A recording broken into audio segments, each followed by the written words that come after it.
85 seconds. That is how long humanity has left.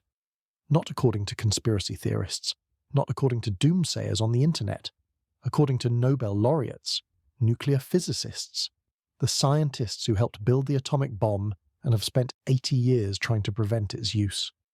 In January 2026, they moved the Doomsday Clock closer to midnight than it has ever been. Closer than the Cuban Missile Crisis, closer than the Cold War, the closest in human history. Nuclear weapons are spreading. Artificial intelligence is racing beyond control. The climate is crossing points of no return. And in laboratories around the world, scientists are debating whether to create a form of life that 38 researchers have called an existential threat to everything on Earth. This is not science fiction. This is the world you live in right now, and the clock is ticking. Chapter 1. The clock strikes. 85 seconds. But before we begin, do not forget to subscribe, and if you truly enjoy these videos, please leave a like. One last thing before we drift into tonight's topic. If you've been struggling with sleep, you already know how it ripples through everything. Your energy, your focus, your overall well-being. The good news? Better sleep isn't about luck. It's about having the right approach. I've put together Sleep Smarter for a Better Life, a practical guide that walks you through proven strategies for deeper, more restorative sleep. No fluff, just what actually works. It's in the description below, and right now it's just $17. All right, let's begin. What you're about to hear is not science fiction. It is not a thriller designed to keep you awake at night. It is a warning issued by some of the most brilliant minds on Earth. A warning that humanity has never been closer to destroying itself. In the chapters ahead, we will trace the origins of a symbol that has haunted the world for nearly 80 years. We will examine the forces pushing civilization toward the edge. Nuclear arsenals growing. Artificial intelligence running unchecked. A planet heating toward points of no return. And in the shadows, something even stranger. A form of synthetic life that 38 scientists have called an existential threat to every living thing on Earth. This is the story of the Doomsday Clock, and why it now reads 85 seconds to midnight. January 27th, 2026. Washington, District of Columbia. A room filled with cameras and reporters. At a podium stands Alexandra Bell, President and Chief Executive Officer of the Bulletin of the Atomic Scientists. Behind her, a symbolic clock face, the hands frozen at a position that sends a chill through everyone watching. 85 seconds to midnight. The closest the clock has ever been since its creation in 1947. Closer than the height of the Cold War, closer than the Cuban Missile Crisis, closer than any moment in human history. Bell speaks. Her voice is steady but carries weight. Every second counts, she says, and we are running out of time. It is a hard truth. But this is our reality. The room is silent. Journalists who have covered wars, disasters, political upheavals sit motionless. Because they understand, this is not politics, this is not rhetoric, this is the considered judgment of Nobel laureates, nuclear physicists, climate scientists, and biosecurity experts.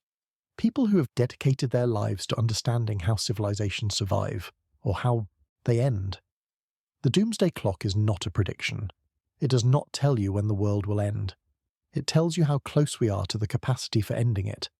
It measures the proximity of catastrophe, the accumulation of risk, the narrowing of the margin between humanity and oblivion, and in 2026 that margin has never been thinner. To understand the weight of 85 seconds, you have to understand what the clock measures. The Bulletin of Atomic Scientists considers multiple existential threats, not just one. The original concern was nuclear weapons, the bomb that ended World War II and opened a new age of potential annihilation. But over the decades, the scientists expanded their assessment. Climate change entered the calculation in 2007. Disruptive technologies, including artificial intelligence, became a factor as these systems grew powerful enough to reshape or unravel civilization. Today, the clock considers all of these simultaneously. Nuclear war, climate collapse, uncontrolled AI, biological threats both natural and engineered. And now, something that did not exist when the clock was first set. The possibility of mirror life, synthetic organisms built from reversed molecular structures that could spread through ecosystems unchecked by any natural defense. The 2026 announcement cited all of these, but it emphasized something that ties them together: a failure of leadership, a collapse of international cooperation, a world fragmenting into hostile camps at precisely the moment when collective action is most desperately needed. Let me read to you from the official statement released that morning. A year ago, we warned that the world was perilously close to global disaster, and that any delay in reversing course increased the probability of catastrophe. Rather than heed this warning, Russia, China, the United States, and other major countries have instead become increasingly aggressive, adversarial, and nationalistic. Hard-won global understandings are collapsing. Accelerating a winner takes all great power competition and undermining the international cooperation critical to reducing the risks of nuclear war, climate change, the misuse of biotechnology, the potential threat of artificial intelligence, and other apocalyptic dangers. Those are not the words of activists or alarmists. They are the words of people who study existential risk for a living. People who understand probability and consequence at scales most of us cannot imagine. The clock moved forward 1 second in 2025. It moved forward 4 more seconds in 2026. Each adjustment represents not a single event, but a trajectory, a direction, a slope that tilts toward disaster unless something changes. Consider the progression. In 2020, the clock stood at 100 seconds to midnight. That was already the closest it had ever been. 100 seconds. Less than 2 minutes between humanity and theoretical annihilation. Then came the pandemic, the war in Ukraine, the acceleration of climate impacts, the explosion of artificial intelligence capabilities. In 2023, the clock moved to 90 seconds. In 2025, 89 seconds. And now, 85. Each second represents not time as we experience it in daily life. Each second represents an erosion of safety margins, a fraying of the systems that keep weapons contained, a weakening of the institutions that enable nations to cooperate instead of compete for survival. Daniel Holtz is a professor of physics at the University of Chicago and chair of the Bulletin's Science and Security Board. On the morning of the announcement, he stood beside Bell and explained what the scientists had observed over the previous year. In terms of nuclear risks, nothing in 2025 trended in the right direction, he said. Nothing, not a single, positive development in the domain that remains humanity's most immediate existential threat. The weapons that could end civilization in an afternoon. But Holtz did not stop there. He spoke about climate, about how atmospheric carbon dioxide and global sea levels have reached record highs, about how droughts, fires, floods, and storms continue to intensify and become more erratic. And this will only get worse, he said.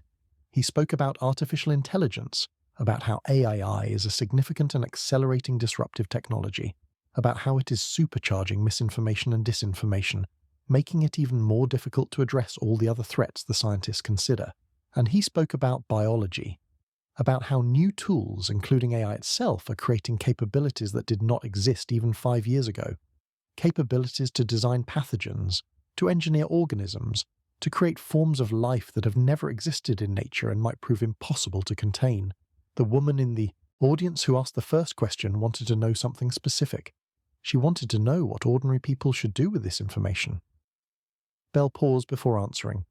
The problems the world faces can feel overwhelming, she said, but they are human-made, and they are still solvable.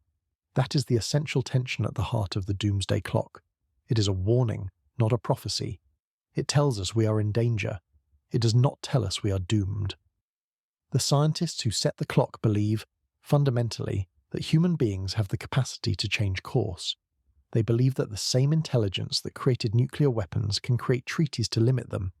The same ingenuity that developed fossil fuels can develop clean energy.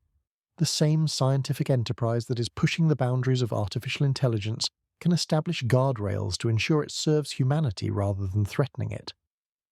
But belief in human capacity is not the same as confidence in human choice. The clock does not measure what we can do, it measures what we are doing. And right now, according to the people who study these questions most carefully, what we are doing is not enough. The announcement in January 2026 was not a surprise to those who follow these developments. For years, the warning signs have been accumulating. The New START Treaty, The last remaining agreement limiting American and Russian nuclear arsenals expires in February 2026, less than a month after the clock announcement, and there are no negotiations to replace it. No serious discussions about extending it. Nothing. Russia suspended its participation in the treaty in 2023. The verification measures that allowed each side to confirm the other was keeping its commitments have been on hold for years. The trust that made arms control possible has eroded almost completely. Meanwhile, China is expanding its nuclear arsenal faster than any country in history, adding roughly 100 warheads per year, building new missile silos in the desert, developing capabilities that will give it strategic parity with the United States and Russia within the decade. India and Pakistan continue their nuclear competition. North Korea tests missiles and threatens its neighbours. Israel, which has never officially acknowledged its nuclear arsenal, appears to be modernising weapons it claims not to possess. The architecture of nuclear restraint that was built painstakingly over decades is collapsing, and no one is building anything to replace it. This is what the scientists mean when they talk about a failure of leadership, not the absence of good intentions, not the lack of technical solutions, but the unwillingness of those in power to prioritise long-term survival over short-term advantage, the choice, made again and again, to compete rather than cooperate, to arm rather than disarm, to divide rather than unite. The nuclear threat would be enough by itself to justify the movement of the clock. But it is not alone. Layer on top of it the climate crisis, a planet that has already warmed more than 1.3 degrees Celsius above pre-industrial levels, a planet where coral reefs are dying en masse, where ice sheets are destabilizing, where the Amazon rainforest is approaching a tipping point beyond which it could transform from the lungs of the Earth into a source of carbon emissions. The scientists note that 2024 was the hottest year in recorded history, that extreme weather events are becoming more frequent and more severe, that the promises made at international climate conferences are not being kept. The policies currently in place would lead to warming of roughly 2.5 degrees Celsius by the end of the century, a level that would trigger multiple cascading tipping points, rising seas, collapsing ecosystems, mass migration, food and water insecurity on a scale that could destabilize nations and regions, and even that understates the risk, because climate models are based on gradual change, on smooth curves that rise predictably over time. But the climate system does not work that way. It contains thresholds, points of no return, moments when a small additional push triggers a large and irreversible shift. The death of warm water coral reefs may be the first such threshold we have crossed. Scientists now believe that even if warming is reversed, many of these reefs will not recover. They're gone, and with them, the ecosystems that support hundreds of millions of people who depend on reef fisheries for food and livelihood. Other thresholds loom ahead.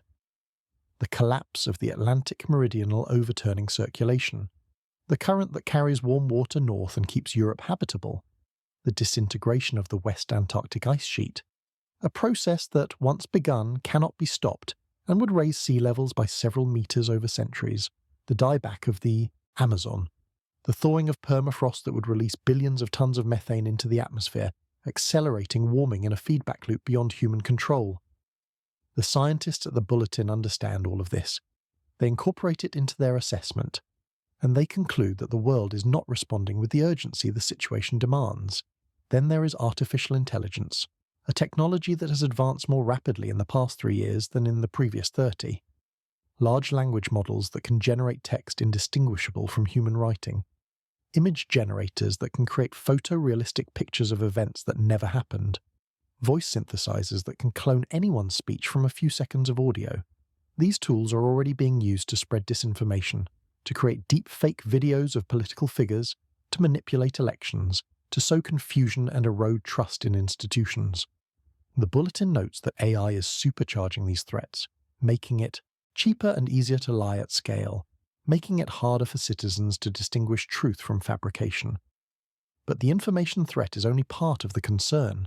AI is also being integrated into military systems, lethal autonomous weapons, drones that can identify and engage targets without human intervention, systems that can make life and death decisions faster than any human could review or override. In December 2024, the United Nations General Assembly passed a resolution on lethal autonomous weapon systems, 166 countries voted in favour, 3 opposed, Russia, North Korea and Belarus. 15 abstained, including Ukraine. The resolution called for regulation, for human control over the use of force, for limits on the integration of AI into weapons that could kill without human judgment.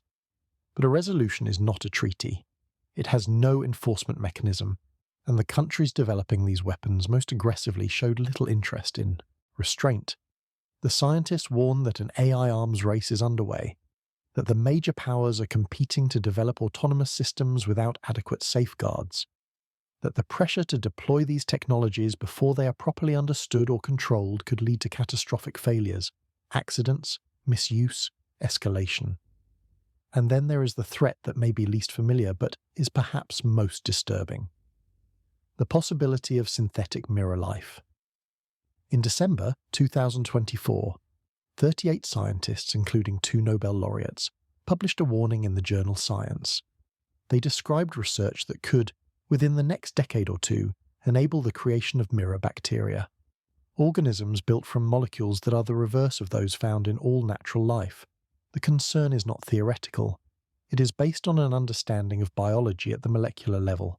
All life on Earth uses the same handedness of molecules, left-handed amino acids to build proteins, right-handed sugars in DNA and RNA. This consistency is fundamental to how life works. Enzymes recognize their targets by shape. Immune systems identify threats by molecular structure. Predators digest prey because they share the same basic chemistry. Mirror life would be different. It would use right-handed amino acids and left-handed sugars. It would be invisible to immune systems, unrecognizable to enzymes, indigestible to predators. If mirror bacteria were created and escaped containment, they could spread through ecosystems without any natural check. They could cause infections that no antibiotic could treat. They could consume resources that other organisms depend on. They could, in the worst case, trigger a cascade of ecological collapse that would threaten all complex life on Earth. The scientists who signed the warning called for mirror organisms never to be created. They argued that the risks far outweigh any potential benefits. They pointed out that the enabling technologies are advancing rapidly, that without deliberate international action to prevent it, someone somewhere will attempt to build mirror life within our lifetimes.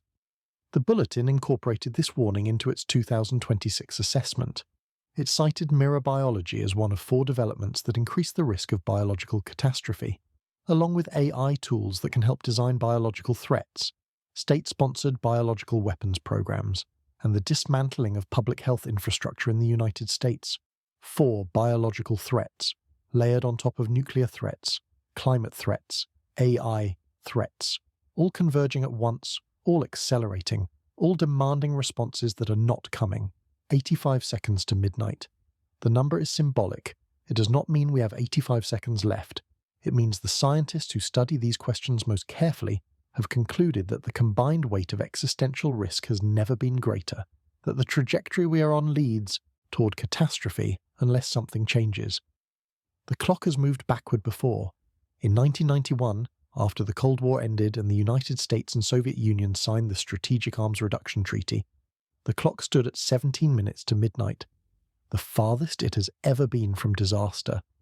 That was a moment of hope, a moment when it seemed possible that humanity might step back from the edge, might choose cooperation over competition, might build institutions strong enough to manage the most dangerous technologies ever created.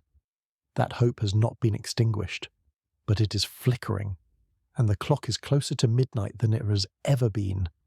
In the chapters ahead, we will examine each of these threats in detail. We will trace their origins, understand their mechanisms, assess their trajectories, and explore what, if anything, can be done to change course. But first, we need to understand where the clock came from, who created it, and why. Because the story of the Doomsday Clock is not just a story about symbols and warnings. It is a story about conscience, about scientists who helped build the most destructive weapon in human history and then spent the rest of their lives trying to ensure it would never be used. Their story begins in a different time, a time of war and fear and terrible choices, a time when the fate of civilization rested on the decisions of a few, a time not unlike our own. Chapter 2. Born from the ashes of Hiroshima. The men who built the first atomic bomb knew what they were creating. They understood the physics, they calculated the yields, they estimated the casualties, and many of them hoped, even as they worked to complete the weapon, that it would never be used. The story of the Doomsday Clock begins not in 1947, when the clock first appeared, but in 1945, in the deserts of New Mexico, in the laboratories of Chicago, in the minds of scientists who realized that they had opened a door that could never be closed. The Manhattan Project was the largest scientific undertaking in human history up to that point. At its peak, it employed more than 120,000 people across dozens of sites: Oak Ridge, Tennessee, Hanford, Washington, Los Alamos, New Mexico, and the Metallurgical Laboratory at the University of Chicago, where in December 1942, Enrico Fermi achieved the first controlled nuclear chain reaction beneath the stands of an unused football stadium. The scientists who worked on the project were driven by fear. Fear that Nazi Germany was pursuing an atomic bomb. Fear that if Hitler obtained such a weapon first, nothing could stop him. Albert Einstein, a pacifist by conviction, had signed a letter to President Franklin Roosevelt in 1939 warning of the possibility of extremely powerful bombs of a new type. That letter helped launch the American program, but Germany surrendered in May 1945. Before the bomb was ready, the scientists faced a new question. Should the weapon be used against Japan, or should there be a demonstration, a warning, an opportunity for surrender before cities were destroyed? In June 1945, a group of scientists at the University of Chicago formed a committee to study the question. They called themselves the Committee on Social and Political Implications. The committee was chaired by James Franck, a Nobel laureate in physics. But the principal author of their report was Eugene Rabinowitz, a biophysicist who had worked on the project and understood its implications. The Franck report, as it came to be known, argued against using the bomb on a civilian population without warning. The report was delivered to Secretary of War Henry Stimson on June 11, 1945. It warned that a surprise attack would severely damage the moral position of the United States, that it would trigger a nuclear arms race, that the short-term military advantage would be outweighed by the long-term political and ethical costs. The report was ignored, or rather, it was considered and rejected. Stimson convened an interim committee that recommended using the bomb on a dual target, a military installation surrounded by civilian housing, to maximize the psychological impact. The scientists who had raised objections were overruled by military and political considerations. On July 16, 1945, the first atomic device was detonated at the Trinity test site in New Mexico. The blast was visible for 200 miles. The mushroom cloud rose 40,000 feet. A man-made sun had appeared in the desert. J. Robert Oppenheimer, the scientific director of Los Alamos, later said he thought of a line from Hindu scripture. "Now I am become death, the destroyer of worlds." 3 weeks later, on August 6th, a B-29 bomber named the Enola Gay dropped a uranium bomb on the Japanese city of Hiroshima. The blast killed approximately 80,000 people instantly. Tens of thousands more died in the following weeks and months from burns, radiation sickness, and injuries. The city centre was obliterated, a thriving metropolis reduced to ash and rubble in a single flash of light. 3 days later, a second bomb, this one using plutonium, was dropped on Nagasaki. Another 40,000 dead immediately. Another city destroyed. Japan surrendered on August 15th, 1945. World War II was over. The atomic age had begun. The scientists who had built the bomb faced a reckoning. Some felt justified. They had helped end the war. They had saved the lives of American soldiers who would have died in an invasion of Japan. They had demonstrated a weapon so terrible that perhaps they hoped no one would ever use nuclear weapons again. Others felt something closer to horror. They had created a weapon of indiscriminate destruction. A weapon that killed civilians by the tens of thousands. A weapon that opened the door to an arms race that could end human civilization.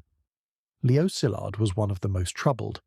A Hungarian physicist who had first conceived the possibility of a nuclear chain reaction in 1933. Szilard had helped draft the Einstein letter that launched the American program. He had worked on the reactor at Chicago, and he had tried, repeatedly and unsuccessfully, to prevent the bomb from being used on cities. In July 1945, Szilard had circulated a petition among scientists at the Manhattan Project, urging the president to demonstrate the bomb rather than use it on a populated area. 69 scientists signed. The petition never reached Truman. It was classified and suppressed. When Szilard learned that the bomb had been dropped on Hiroshima, he called it one of the greatest blunders of history. He understood, perhaps better than anyone, what was coming next. The Soviet Union would develop its own bomb, other nations would follow. The world would live under the shadow of annihilation. In the weeks after the Japanese surrender, the scientists at the Metallurgical Laboratory in Chicago gathered to discuss what they should do. They had unique knowledge. They understood what nuclear weapons could do. They understood that more powerful weapons were possible. Hydrogen bombs that would dwarf the Hiroshima and Nagasaki devices, arsenals that could destroy civilization multiple times over. They decided they had a responsibility to inform the public, to shape policy, to prevent, if possible, the nightmare they could see approaching. In September 1945, approximately 200 scientists at the Chicago laboratory reorganized as the Atomic Scientists of Chicago. They began publishing a newsletter, a simple mimeographed bulletin distributed to colleagues and journalists. The name was straightforward, the Bulletin of the Atomic Scientists. Eugene Rabinowitch, who had written the Frank Report, became the editor. He would hold that position for nearly 30 years, until his death in 1973. The Bulletin's mission was clear from the beginning: to explore, clarify and formulate the opinion and responsibilities of scientists in regard to the problems brought about by the release of nuclear energy, and to educate the public to a full understanding of the scientific, technological and social problems arising from that release. The first issue appeared on December 10, 1945, 4 months after Hiroshima. The newsletter was 6 pages long. It dealt with technical matters, legislation, international control of atomic energy. But beneath the policy discussions was an urgent moral message.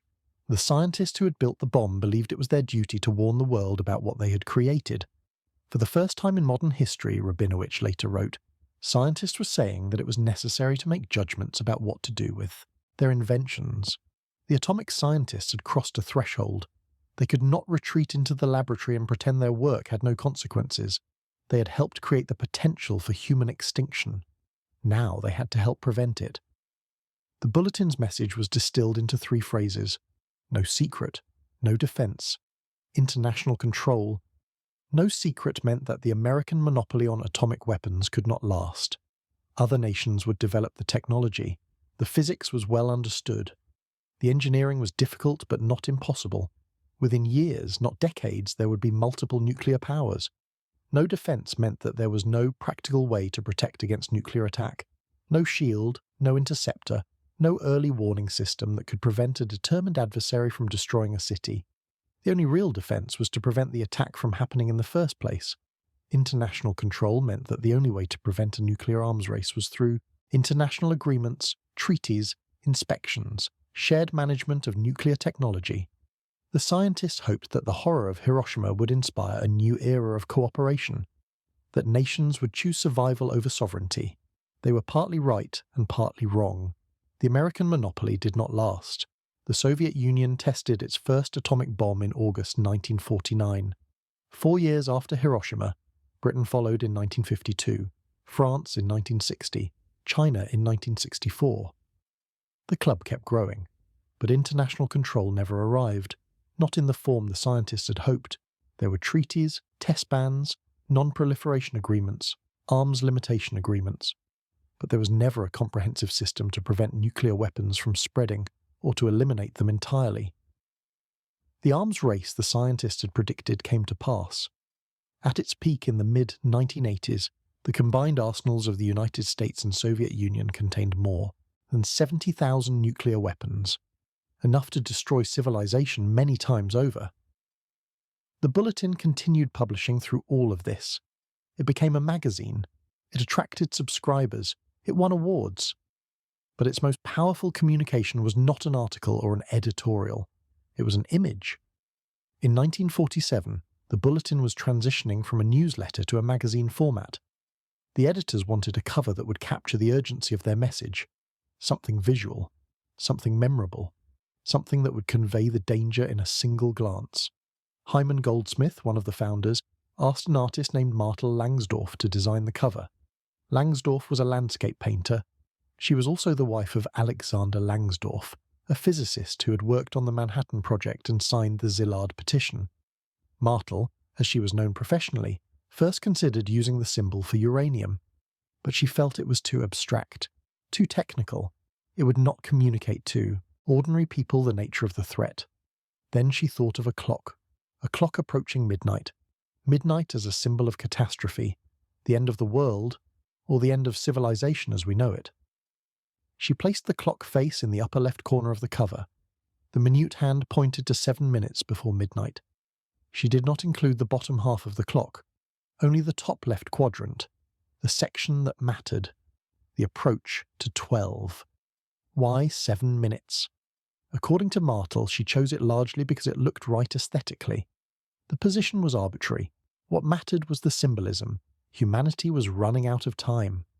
The Doomsday Clock first appeared on the cover of the June 1947 issue of the Bulletin of the Atomic Scientists. It has appeared on every cover since, and over the decades, its minute hand has moved. Backward when prospects improved, forward when they worsened. In 1949, when the Soviet Union tested its first atomic bomb, the clock moved from 7 minutes to 3 minutes to midnight. The arms race had begun. In 1953, after both the United States and the Soviet Union tested hydrogen bombs, devices hundreds of times more powerful than the Hiroshima weapon, the clock moved to 2 minutes to midnight. The closest it would come for decades. The hydrogen bomb was the nightmare the scientists had feared. The atomic bombs dropped on Japan used fission, splitting heavy atoms to release energy. Hydrogen bombs use fusion, combining light atoms to release even more energy. A fission bomb is used as a trigger to ignite the fusion reaction. The result is a weapon with almost no upper limit on its destructive power. The first American hydrogen bomb test in November 1952 vaporized an entire island. The fireball was 3 miles wide. The mushroom cloud rose into the stratosphere. The yield was more than 400 times the Hiroshima bomb. Within months, the Soviets had their own hydrogen bomb. The arms race accelerated. Each side built more weapons, bigger weapons, faster delivery systems. Bombers gave way to missiles. Missiles became intercontinental. Warning time shrank from hours to minutes. The scientists at the Bulletin watched all of this with growing alarm. They had hoped that the horror of nuclear weapons would inspire restraint. Instead, it seemed to inspire an arms build-up without precedent in human history. But the clock did not only move forward. In 1960, after the United States and Soviet Union began negotiating arms control agreements, the clock moved back to 7 minutes to midnight. In 1963, after the Partial Test Ban Treaty prohibited nuclear tests in the atmosphere, underwater and in space, the clock moved to 12 minutes. The clock's movements reflected not just the quantity of weapons, but the quality of relations between nuclear powers. When leaders talked, when treaties were signed, when inspections were agreed to, the clock moved backward. When negotiations collapsed, when weapons were tested, when rhetoric turned hostile, the clock moved forward. The furthest the clock has ever been from midnight was in 1991, 17 minutes. The Cold War had ended. The Soviet Union had dissolved. The United States and Russia signed the Strategic Arms Reduction Treaty, the first agreement requiring deep cuts to nuclear arsenals. For a brief moment, it seemed possible that the nightmare was ending, that the weapons would be dismantled, that the existential threat might recede. That hope did not last. The clock began moving forward again, slowly at first, then faster. In 2007, the Bulletin's board of directors made a significant change. They decided that nuclear weapons were no longer the only existential threat. Climate change, they concluded, posed a comparable danger to human civilization. From that point forward, the clock would reflect both, nuclear and climate risks. The decision was controversial. Some argued that mixing nuclear and climate threats diluted the clock's message, that the urgency of nuclear danger was different in kind from the slower accumulation of climate risk. But the scientists argued that both threatened human civilization. Both required immediate action. Both were being ignored by political leaders. The clock continued moving forward. 100 seconds in 2020, 90 seconds in 2023, 89 seconds in 2025, and now, in 2026, 85 seconds. The scientists who created the Doomsday Clock are almost all gone now. Rabinowitz died in 1973, Szilard in 1964. The generation that built the bomb and then dedicated their lives to preventing its use has passed. But the institution they created endures. The Bulletin of the Atomic Scientists still publishes. The Science and Security Board still meets. The clock still appears on the cover of every issue. And every January the board announces whether the clock has moved. The announcement has become a ritual, a moment when the world pauses to consider where it stands. How close to disaster? How far from safety? The symbolism is powerful precisely because it is simple. Everyone understands a clock. Everyone knows what midnight means. The creators of the clock never intended it to predict the future. They intended it to change the future, to warn, to motivate, to focus attention on dangers that might otherwise be ignored. In 1947, the danger was clear. Nuclear weapons existed. They had been used. They would spread. The question was whether humanity would learn to live with them without dying from them. In 2026, the dangers have multiplied. Nuclear weapons remain. Climate change has arrived. Artificial intelligence is accelerating. Biological threats, both natural and engineered, are proliferating. And in the shadows, new forms of synthetic life that could challenge the very foundations of the biosphere. The scientists who set the clock today are the intellectual heirs of those who created it. They carry the same burden, the knowledge that human ingenuity has created the means of human extinction, and the conviction that human wisdom can still prevent it. But wisdom requires action, and action requires awareness, and awareness requires symbols that cut through the noise and distraction of daily life, symbols like a clock, counting down, toward midnight, 85 seconds. The clock is ticking, and in the next chapter, we will examine the threat that has haunted humanity longest, the threat that inspired the clock's creation, the shadow that has hung over every generation since Hiroshima. The nuclear shadow is returning. Chapter 3. The nuclear shadow returns. Picture a world without guardrails, a world where the agreements that have limited nuclear weapons for decades simply expire, where the verification systems that allowed rivals to trust each other go dark, where the arsenals that shrank after the Cold War begin to grow again. That world is not hypothetical. It is arriving. In February 2026, less than 2 weeks after the Doomsday Clock announcement, the New START treaty expires, and there is nothing to replace it. New START is the last remaining agreement limiting American and Russian nuclear forces. It was signed in 2010 by President Barack Obama and President Dmitry Medvedev. It capped deployed strategic nuclear warheads at 1,550 for each side. It established verification measures, inspections, data exchanges. The machinery that allows each country to confirm the other is keeping its commitments. For 15 years, that machinery has worked, imperfectly, with tensions and accusations. But it has worked. Both sides have stayed within the limits. Both sides have allowed inspections. Both sides have exchanged information. Now it is ending. Russia suspended its participation in New START in February 2023. It cited American support for Ukraine as the reason. The inspections stopped. The data exchanges stopped. The mechanisms that built confidence between nuclear rivals went silent. The treaty remained technically in force. Both sides claimed to be observing the numerical limits, but without verification, those claims became matters of faith rather than fact. And faith is a fragile foundation for nuclear stability. In 2025 and 2026, there were discussions, diplomatic feelers, suggestions that the treaty might be extended or replaced. President Putin expressed interest in talking. President Trump said he was open to negotiations, but interest and openness did not translate into action. The deadlines passed, the opportunities closed. On February 5, 2026, New START expires. After that date, there will be no legal limits on American or Russian nuclear forces. For the first time since 1972, when the first Strategic Arms Limitation Treaty was signed, the two largest nuclear arsenals in the world will be unconstrained by any agreement. This is what the scientists at the Bulletin meant when they said nothing in 2025 trended in the right direction on nuclear risks. To understand the danger, you have to understand the numbers. The United States has approximately 3,700 nuclear warheads in its stockpile. About 1,500 of those are deployed on strategic delivery systems, intercontinental ballistic missiles, submarine-launched ballistic missiles, strategic bombers. The rest are in reserve, available for upload if needed. Russia has similar numbers, slightly more warheads in total, slightly more deployed. The two countries together possess roughly 90% of the world's nuclear weapons.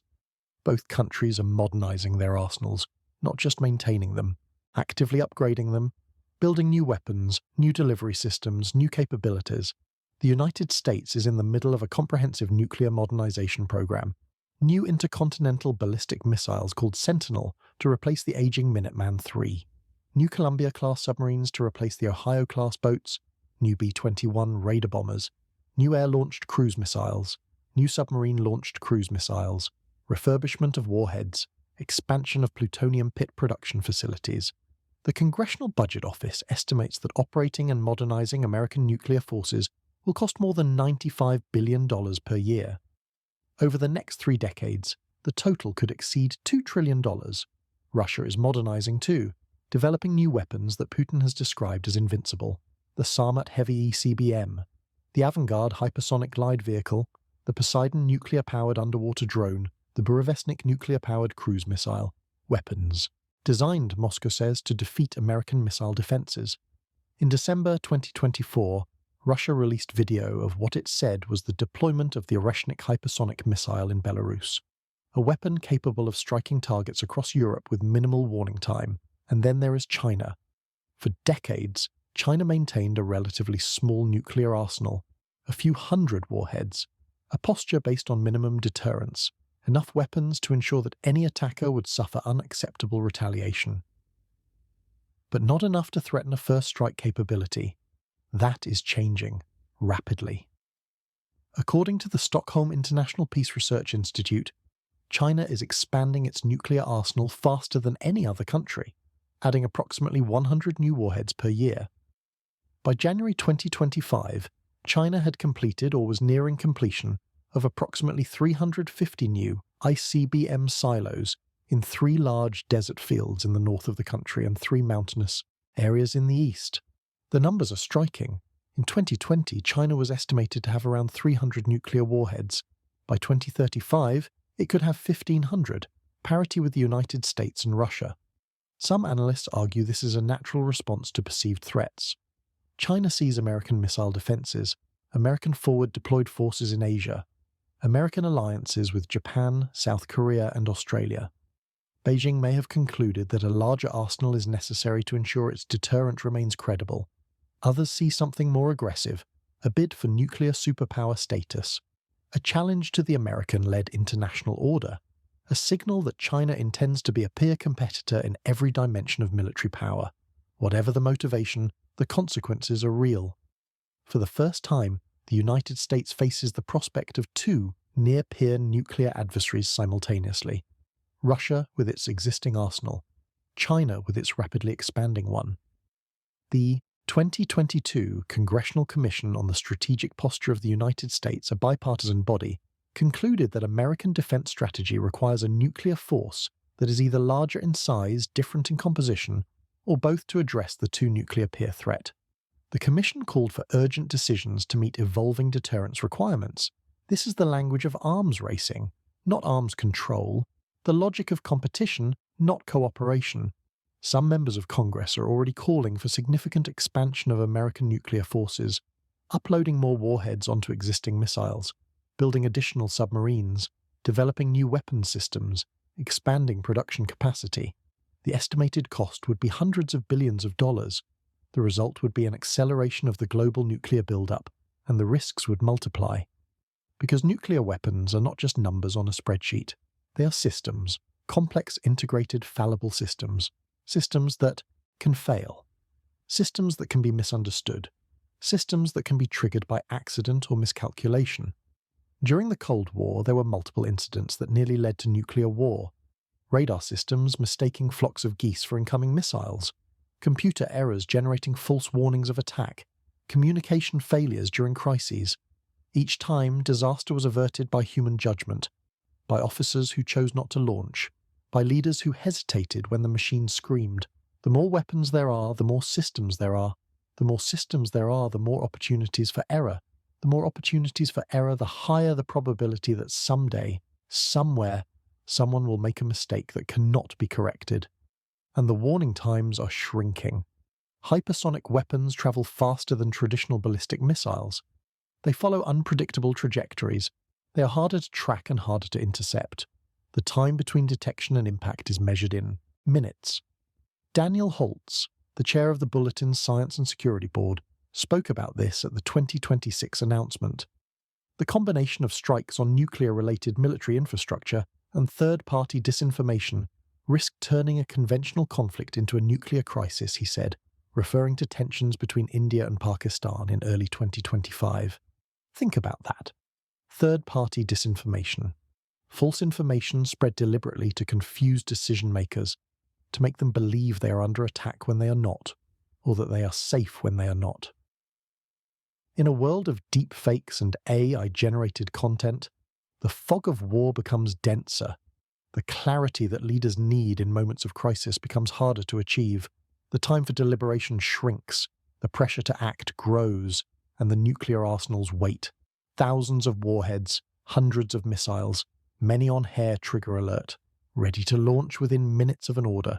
The scientists who created the Doomsday Clock understood this dynamic. They knew that the existence of nuclear weapons creates an inherent instability, a situation where the rational response to perceived threat is preemption, where waiting could mean losing, where the incentive to strike first is built into the logic of deterrence.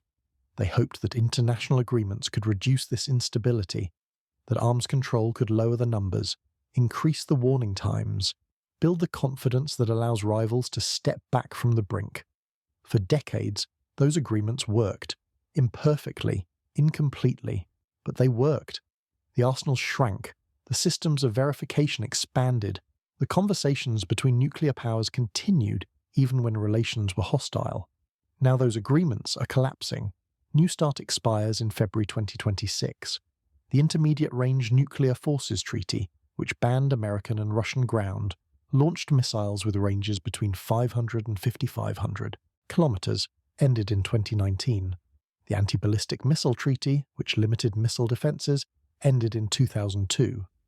The architecture of restraint is crumbling, and nothing is being built to replace it. In July 2025, President Trump reportedly expressed interest in maintaining new START limits even after the treaty expired. In September, President Putin said Russia would continue to observe the limits if the United States did. These were positive signals, but signals are not agreements, and agreements require verification. Without inspections, without data exchanges, without the machinery of confirmation, limits become aspirations, hopes, not constraints. The Bulletin statement in 2026 was blunt. In regard to nuclear risk, Russia, China, the United States and other major countries have instead become increasingly aggressive, adversarial, and nationalistic. Hard-won global understandings are collapsing. The phrase hard-won is important. Nuclear arms control did not happen easily. It took decades of negotiation, moments of crisis that concentrated minds, compromises that required leaders to accept limits on their own power. Each agreement was a small victory over the logic of arms racing, a small step back from the edge. Those victories are being reversed, one by one, treaty by treaty. The ground that was gained over 50 years is being lost in a decade, and the consequences extend beyond the United States and Russia. Other nuclear states are watching. India, Pakistan, North Korea, Israel. If the great powers abandon restraint, what signal does that send to smaller nuclear states? What incentive do they have to limit their own arsenals? India and Pakistan nearly came to blows in 2025. The conflict was conventional, but both countries have nuclear weapons. Both have delivery systems capable of reaching the other's cities. The escalation ladder extends upward into darkness. North Korea continues to develop its nuclear and missile capabilities. It has conducted multiple tests. It has threatened its neighbors. It remains outside any arms control framework. Israel, which has never officially acknowledged its nuclear arsenal, appears to be modernizing weapons it claims not to possess. Satellite imagery shows activity at the Dimona reactor site, test launches of missile systems. The ambiguity that has long characterized Israeli nuclear policy may be evolving into something more explicit. The nuclear club is not shrinking, it is expanding, and the rules that governed nuclear behavior for decades are weakening. This is the first of the existential threats that pushed the Doomsday Clock to 85 seconds. The threat that has been with us longest. The threat the clock was created to warn about. Nuclear weapons have not been used in conflict since Nagasaki. 78 years of restraint. Some call this the long peace, a testament to deterrence, proof that the weapons work, that the fear they inspire is sufficient to prevent their use. Others call it luck, 78 years of near misses and close calls, a series of accidents waiting to happen, a probability that accumulates over time until eventually it becomes certainty. The scientists at the Bulletin lean toward the second view. They do not believe that deterrence is stable. They do not believe that fear is a reliable foundation for peace. They believe that the longer nuclear weapons exist, the higher the probability they will be used. 85 seconds to midnight reflects that assessment. It reflects a world where the nuclear powers are competing rather than cooperating, where the treaties are expiring rather than multiplying, where the arsenals are growing rather than shrinking. It reflects a world where the nuclear shadow is returning. But nuclear weapons are not the only shadow. They are not even the newest. In the next chapter, we will examine a threat that did not exist when the Doomsday Clock was created, a threat that is evolving faster than any weapon system in history, the machines that choose who lives and who dies. Chapter 4. The machines that choose who lives in 2020. A drone in Libya made a decision. A Turkish-made Kargu-2 loitering munition identified a target, calculated an approach, initiated an attack, and killed a human being. No operator pressed a button, no commander gave an order. The machine decided on its own. This was the first reported use of a fully autonomous lethal weapon in combat. The first time, as far as we know, that an artificial intelligence system independently chose to end a human life. The victim was a soldier fighting for forces loyal to Khalifa Haftar in the Libyan civil war. He may have been armed. He may have been a legitimate military target under the laws of war. We do not know. What we know is that a machine made the determination. A machine processed the data. A machine executed the strike. And no, human pulled the trigger. This is the future that militaries around the world are racing toward. A future where decisions about life and death are delegated to algorithms, where machines identify targets, track movements, calculate probabilities, and engage without human intervention. The technology has a clinical name: Lethal Autonomous Weapon Systems, LAWS. The acronym itself seems designed to obscure what it describes: machines that kill autonomously, robots that hunt and destroy. The argument for these systems is efficiency. Machines react faster than humans. They do not hesitate. They do not flinch. They can process information from multiple sensors simultaneously. They can operate in environments too dangerous for human soldiers. They can stay on station for hours or days without fatigue. In military terms, they offer advantages: reduced casualties on your own side, faster decision cycles, the ability to overwhelm adversaries with swarms of coordinated platforms. Pentagon. Strategists call this a revolution in warfare. The argument against these systems is humanity. The laws of war require distinction. Combatants must be distinguished from civilians. They require proportionality. The harm caused by an attack must not be excessive relative to the military advantage gained. They require accountability. Someone must be responsible for the decision to use lethal force. Can a machine make these judgments? Can an algorithm distinguish a soldier from a farmer carrying a shovel? Can software determine whether a target in a civilian area justifies the risk of collateral damage? Can code be held accountable for a war crime? These are not hypothetical questions. They are urgent practical challenges, because the technology is advancing faster than the law, faster than ethics, faster than our capacity to understand what we are creating. The Kargu-2 drone was just the beginning. Since 2020, autonomous capabilities have proliferated across battlefields around the world. In Ukraine, both sides have deployed drones with varying degrees of autonomy. Ukrainian forces have used AI-assisted targeting systems to locate and engage Russian positions. Russian forces have used similar technologies. The conflict has become, in some respects, a laboratory for autonomous warfare. The numbers are staggering. Ukraine produced approximately 2 million drones in 2024. The vast majority were domestically manufactured. Many incorporated AI for navigation, target recognition, and coordination with other drones. Drone swarms, multiple autonomous platforms operating together, sharing information, coordinating attacks, overwhelming defenses through sheer numbers. The technology is still in early stages, but military planners in every major power are investing heavily in its development. Israel has deployed autonomous systems in Gaza. The Harpy and Harop loitering munitions can identify radar emissions and attack autonomously. Reports have described AI systems assisting in target selection, processing intelligence at speeds no human analyst could match. Russia announced in 2025 that it would begin serial production of the Markalan robot, a ground-based platform capable of autonomous operation, equipped with anti-tank missiles and the ability to coordinate with drone swarms.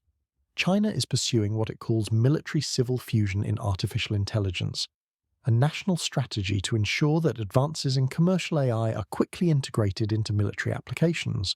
The goal is technological supremacy. The means include autonomous weapons. The United States is not standing still. The Department of Defense has invested billions in autonomous systems. The Replicator initiative aims to deploy thousands of autonomous platforms within years. The Air Force is developing collaborative combat aircraft, unmanned systems that can fly alongside manned fighters, engaging targets with minimal human oversight. The Pentagon prefers the phrase human on the loop rather than human in the loop. The distinction is significant. Human in the loop means a person makes the decision to fire. Human on the loop means a person monitors the system, but may not actively participate in each engagement. The machine decides, the human watches, and perhaps intervenes. If there is time is the problem. In modern warfare, speed kills. The side that can process information faster, decide faster, act faster, gains advantage. Adding human decision makers to the loop slows the process, creates vulnerabilities, opens windows for the adversary. The pressure to remove humans from critical decisions is immense, not because military leaders want to abdicate responsibility, but because the logic of competition demands speed, and machines are faster than people. This is what the scientists at the Bulletin mean when they talk about an AI arms race. Not just a competition to develop better algorithms, a competition to integrate AI into weapons at the highest possible level of autonomy. A race where the prize is military advantage and the cost may be human control over the use of lethal force. In December 2024, the United Nations General Assembly passed a resolution on lethal autonomous weapon systems. The vote was 166 in favour, 3 opposed: Russia, North Korea and Belarus. 15 abstained, including Ukraine. The resolution called for urgent action, for international guidelines, for human control over decisions to use force, for accountability mechanisms that ensure someone is responsible when things go wrong. But a resolution is not a treaty. It has no enforcement mechanism. It imposes no binding obligations. The countries developing autonomous weapons most aggressively showed little interest in meaningful restraint. Pope Francis called on world leaders to ban autonomous weapons. Machines should not decide whether humans live or die, he said, even Patriarch.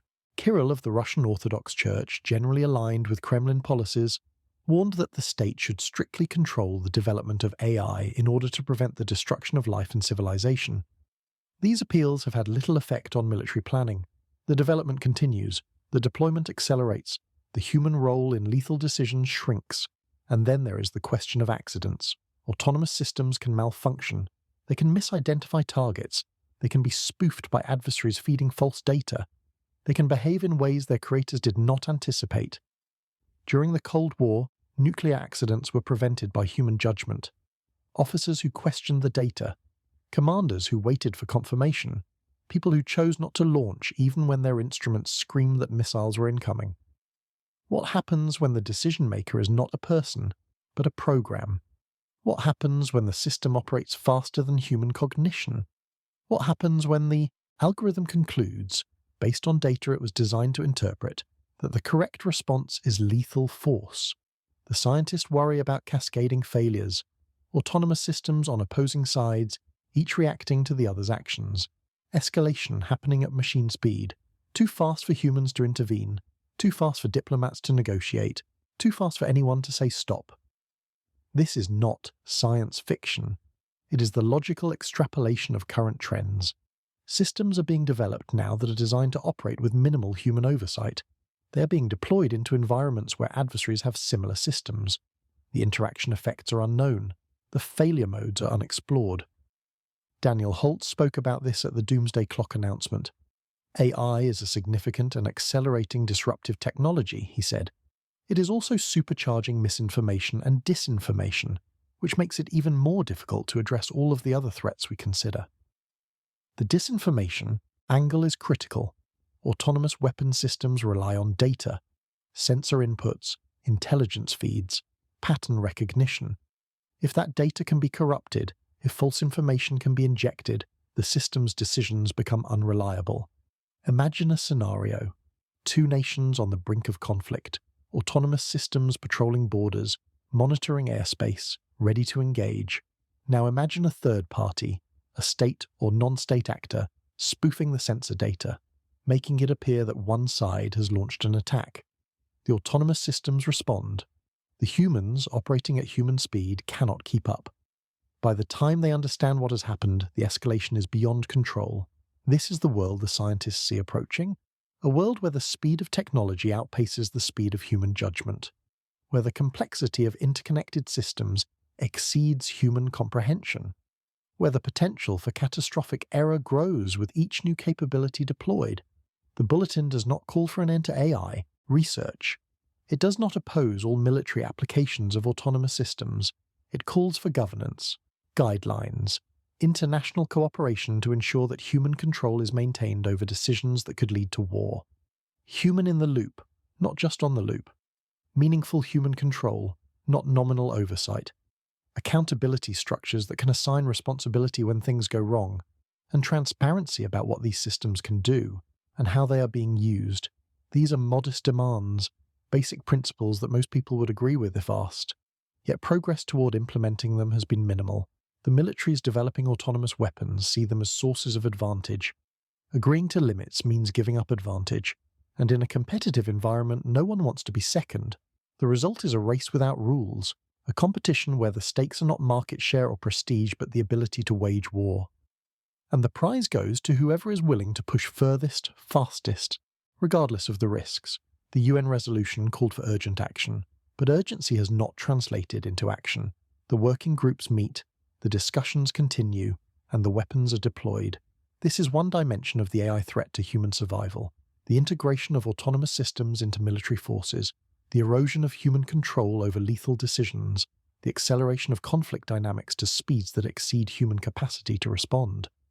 But there is another dimension, equally dangerous, perhaps more insidious: the corruption of truth itself.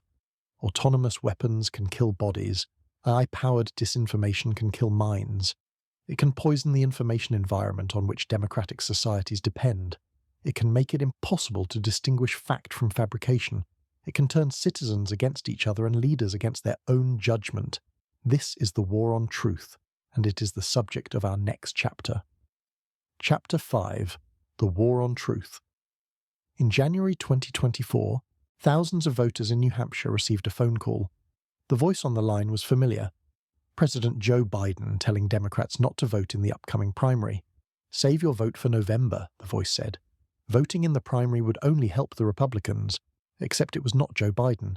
It was an AI-generated imitation, a deepfake audio designed to suppress voter turnout, a fabrication so convincing that it took days to confirm it was false.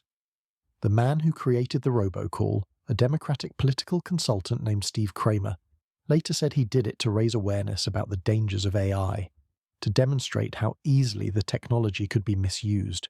He was fined $6 million by the Federal Communications Commission and indicted on criminal charges. But the damage was done, not because the fake calls changed the outcome of the primary. As far as anyone can tell, they did not. The damage was more fundamental. The calls demonstrated that the voice of a president could be forged. That audio testimony could no longer be trusted, that the foundation of evidence itself was crumbling. This is the war on truth, a conflict fought not with weapons but with words, not on battlefields but in information ecosystems, not for territory but for minds. And artificial intelligence has become its most powerful weapon. The technology that enables deepfakes has advanced with terrifying speed.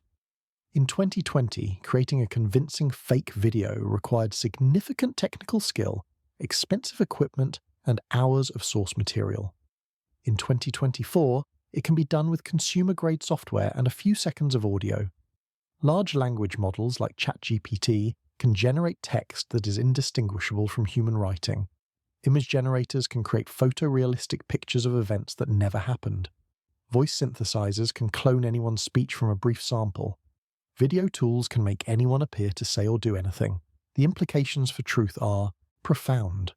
For centuries, certain forms of evidence were considered reliable. Photographs captured reality. Audio recordings preserved spoken words. Video footage documented events. These forms of evidence could be manipulated, of course. But manipulation required effort, skill, time. It left traces. Experts could usually detect fraud. That is no longer true. AI-generated content can be created instantly, at scale, with no technical expertise required.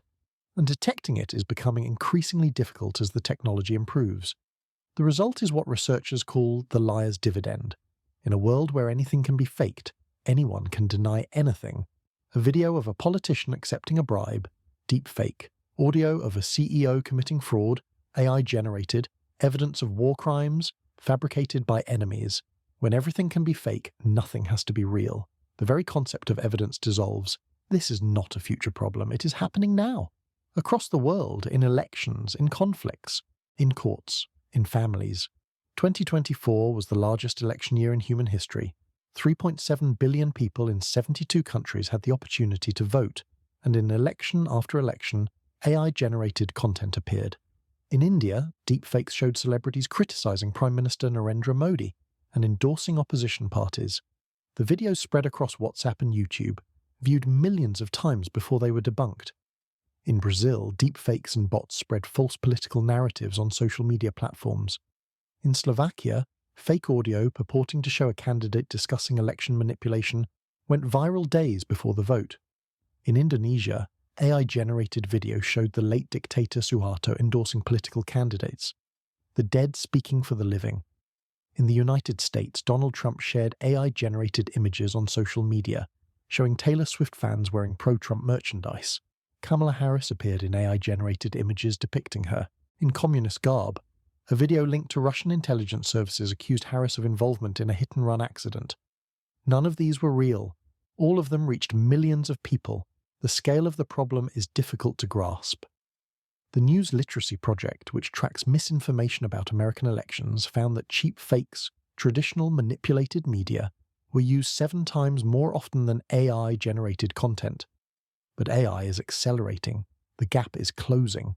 And the volume of both types is overwhelming human capacity to fact-check. The Brennan Center for Justice summarized the situation with precision. The long-term consequences of AI-driven disinformation go beyond eroding trust. They create a landscape where truth itself becomes contested. As deepfakes and manipulated content grow more sophisticated, bad actors can exploit the confusion, dismissing real evidence as fake and muddying public discourse. This is the liar's dividend in action, a world where powerful people can escape accountability by claiming that evidence against them is fabricated, where whistleblowers are dismissed as purveyors of deepfakes, where documentation loses its authority. The scientists at the Bulletin are explicit about this concern. AI is supercharging misinformation and disinformation, Daniel Holt said at the 2026 announcement. It makes it even more difficult to address all of the other threats we consider. This is a crucial point. The information ecosystem is not separate from other existential risks. It is the medium through which we understand and respond to those risks. If the information ecosystem is corrupted, our capacity to recognize and address dangers is diminished. Consider climate change. The scientific consensus is overwhelming.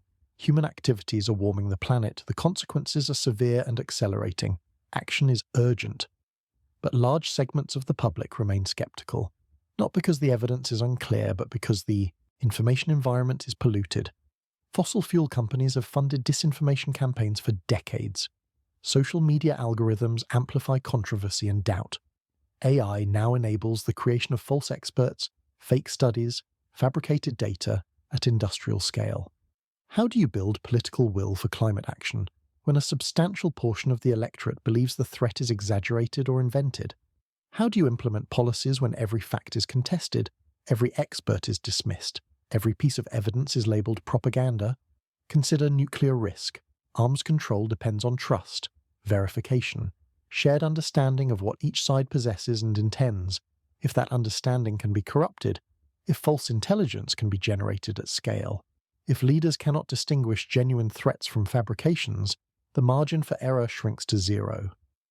Consider biological threats. Pandemic response depends on accurate information about pathogens, transmission, and effective interventions. If health information is polluted with false claims, if vaccines are wrongly demonized, if effective treatments are undermined by misinformation, the capacity to respond to biological threats collapses. AI-driven disinformation is not just a threat to democracy, it is a threat multiplier. It makes every other threat harder to address. It corrodes the shared reality on which collective action depends, and the tools for creating it are becoming more accessible every day. In the early days of the internet, optimists predicted a golden age of information, universal access to knowledge, democratic participation unmediated by gatekeepers, the wisdom of crowds. Some of that vision has been realized, but so has its opposite. Universal access to misinformation, manipulation unrestrained by accountability, the madness of mobs. Social media platforms were designed to maximize engagement. The algorithm does not distinguish between true and false. It distinguishes between what keeps you scrolling and what makes you close the app. And it turns out that outrage, fear, and conflict keep people scrolling. Lies spread faster than truth on social media. Studies have documented this repeatedly. False claims travel further, reach more people, and persist longer than accurate corrections. The architecture of the platforms favors deception. Now add AI to that architecture. Systems that can generate unlimited content, that can target specific audiences with personalized lies, that can create thousands of fake accounts, each with a unique persona, each amplifying the same false narratives. The scale becomes inhuman, literally. No human organization could produce content at the rate AI systems enable. No human fact-checker could keep up. The asymmetry is overwhelming. Russia has pioneered the use of AI-enhanced disinformation. The Internet Research Agency, which interfered in the 2016 American election, has evolved. Its successors use language models to generate content, voice synthesis to create audio, and coordination algorithms to amplify messages across platforms. China has developed similar capabilities. So has Iran. So have domestic political actors in countries around the world. The line between foreign interference and domestic manipulation has blurred. The techniques are the same. The tools are commercially available. Anyone with resources and motivation can pollute the information environment of any country on Earth. And the platforms that carry this content have shown limited willingness or capacity to stop it. After the 2016 election, major platforms invested heavily in content moderation. They hired fact-checkers, developed detection algorithms, removed fake accounts, labeled misleading content. By 2024, many of those safeguards were being relaxed. Staff reductions at major platforms cut trust and safety teams. Policy changes reduced the scope of moderation, the commitment to fighting. Misinformation weakened even as the tools for creating it strengthened. At the Doomsday Clock announcement, the scientists noted the dismantling of public health infrastructure in the United States as one factor increasing biological risk. The same dismantling is happening to information infrastructure. The systems designed to distinguish truth from falsehood are being dismantled, and the machines that generate falsehood are becoming more powerful. Where does this lead? Researchers describe several possible futures. In one, democratic societies adapt, media literacy improves, verification tools become more sophisticated. Citizens develop healthy skepticism. Institutions learn to function in a post-trust environment. In another, societies fragment. Shared reality disappears. Each community believes its own version of events. Compromise becomes impossible because there is no common ground. Politics degenerates into tribal warfare. In a third, authoritarian systems flourish. They control information flows. They determine what is true. They eliminate the chaos of competing claims by imposing a single narrative. Freedom dies, but order survives. None of these futures is certain. All are possible. The path we take depends on choices made now, by governments, by platforms, by citizens. The scientists at the Bulletin do not claim to know which future will prevail. They know only that the current trajectory is dangerous, that the corruption of information makes every other challenge harder. That truth is infrastructure, as essential to civilization as roads or water systems, and that infrastructure is under attack. 85 seconds to midnight reflects this reality. Not just the bomb, not just the climate, not just the machines, but the pollution of the information environment that connects everything else. In the next chapter, we turn to the physical world, to a planet whose climate is changing faster than anyone predicted, to tipping points that may have already been crossed, to cascading failures that could unravel the systems on which civilization depends. A planet on fire. Chapter 6. A planet on fire. In October 2025, 160 scientists from 23 countries released a report that should have stopped the world, the Global Tipping Points Report. 3 words that describe something civilization has never faced. The possibility that Earth's climate system is crossing thresholds beyond which change becomes irreversible. The report's conclusion was stark. Humanity has reached the first Earth system tipping point. The widespread death of warm water coral reefs, not approaching, not at risk, reached. The reefs that support 1/4 of all marine species, the reefs that protect coastlines from storms, the reefs that sustain the livelihoods of hundreds of millions of people, those reefs are dying. Not from a single event, but from a systemic collapse triggered by warming oceans, and they are just the beginning. To understand what a tipping point means, imagine a glass balanced on the edge of a table. You can push it slightly and it rocks back. Push it a little more and it still recovers. But at some point, a threshold, a small additional push sends it over the edge. The glass falls, it shatters, and no amount of effort can restore it to its original state. Climate tipping points work the same way. For decades, Earth systems have absorbed punishment, rising temperatures, acidifying oceans, deforestation, pollution. The systems bent but did not break. They continued functioning, more or less as they always had, but they have limits, thresholds beyond which internal dynamics take over, where the system begins changing itself, independent of what humans do, where feedback loops accelerate and intervention becomes impossible. The scientists identified multiple tipping points that could be triggered at relatively low levels of warming. Coral reefs, the Greenland ice sheet, the West Antarctic ice sheet, the Amazon rainforest, the Atlantic meridional overturning circulation, permafrost in the Arctic. Each of these systems is showing signs of stress. Some may have already crossed their thresholds, and the consequences of crossing them range from severe to catastrophic. Consider the ice sheets. Greenland holds enough ice to raise global sea levels by 7 meters if it melts completely. West Antarctica holds enough for 3 to 5 meters more. These are not overnight events. Complete melting would take centuries. But the process, once started, cannot be stopped. The Greenland ice sheet is already losing mass at an accelerating rate. It is now the largest contributor to global sea level rise. Scientists estimate that at temperatures between 0.8 and 3 degrees Celsius above pre-industrial levels, the sheet will cross a threshold. Below that threshold, it might stabilize. Above it, the melting becomes self-sustaining. The ice darkens as it absorbs more heat. The surface lowers to warmer altitudes. The system feeds on itself.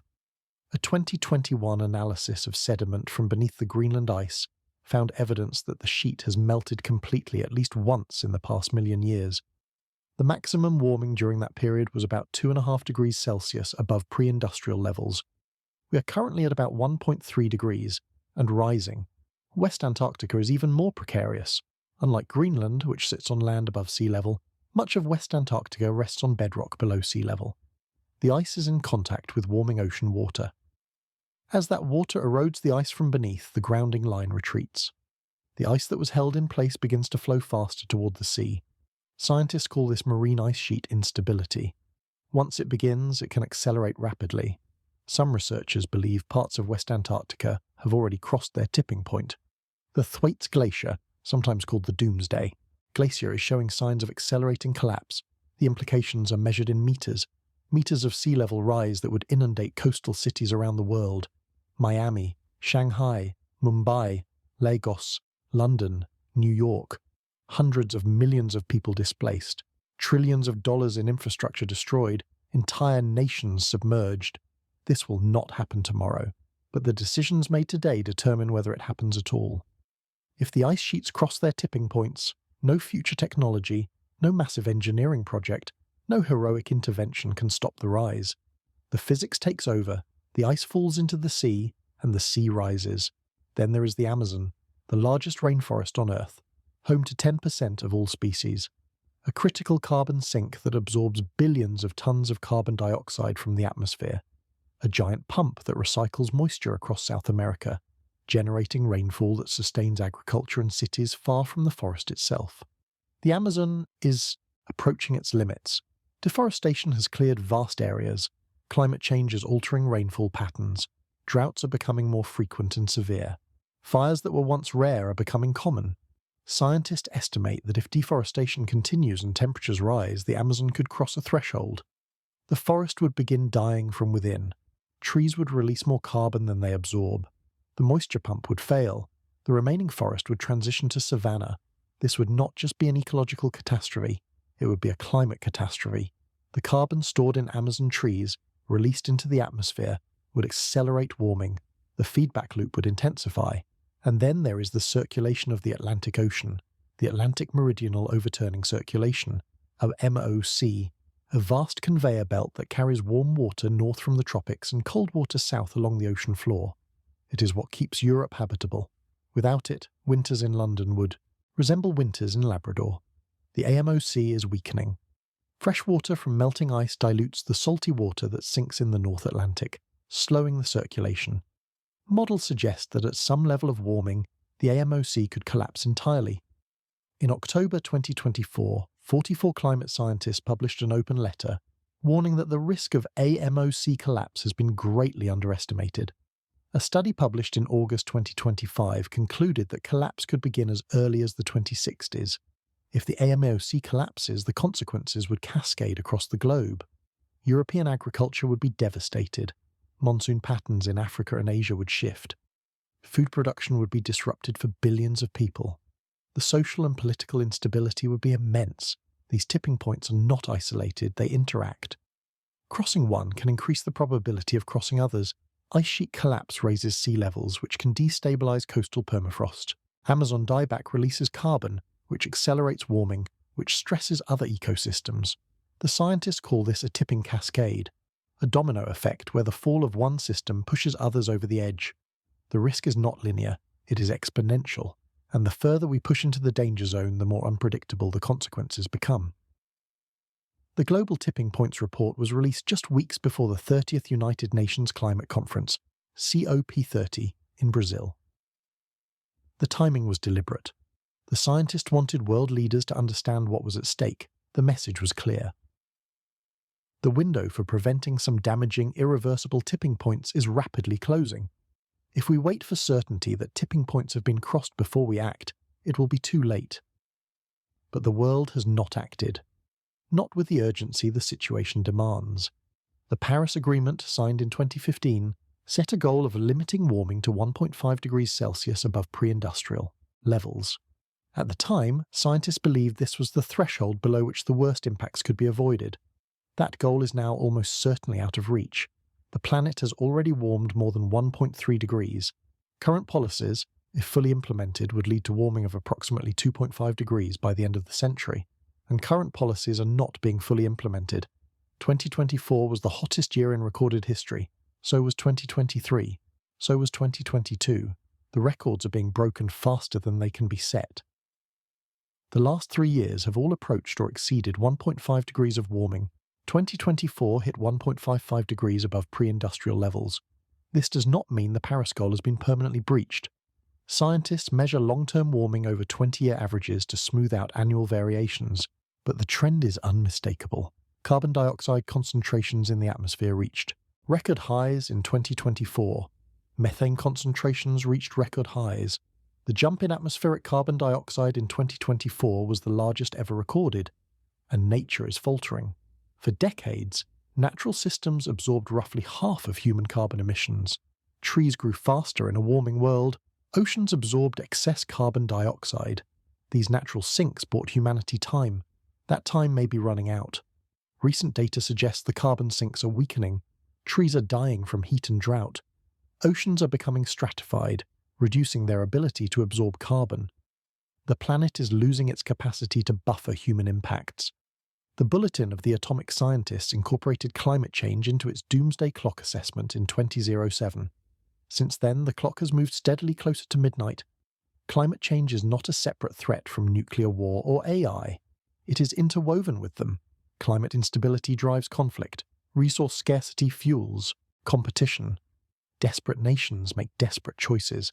The 2026 Doomsday Clock statement noted that national and international responses to climate change have ranged from wholly insufficient to profoundly destructive. It singled out American policy for particular criticism.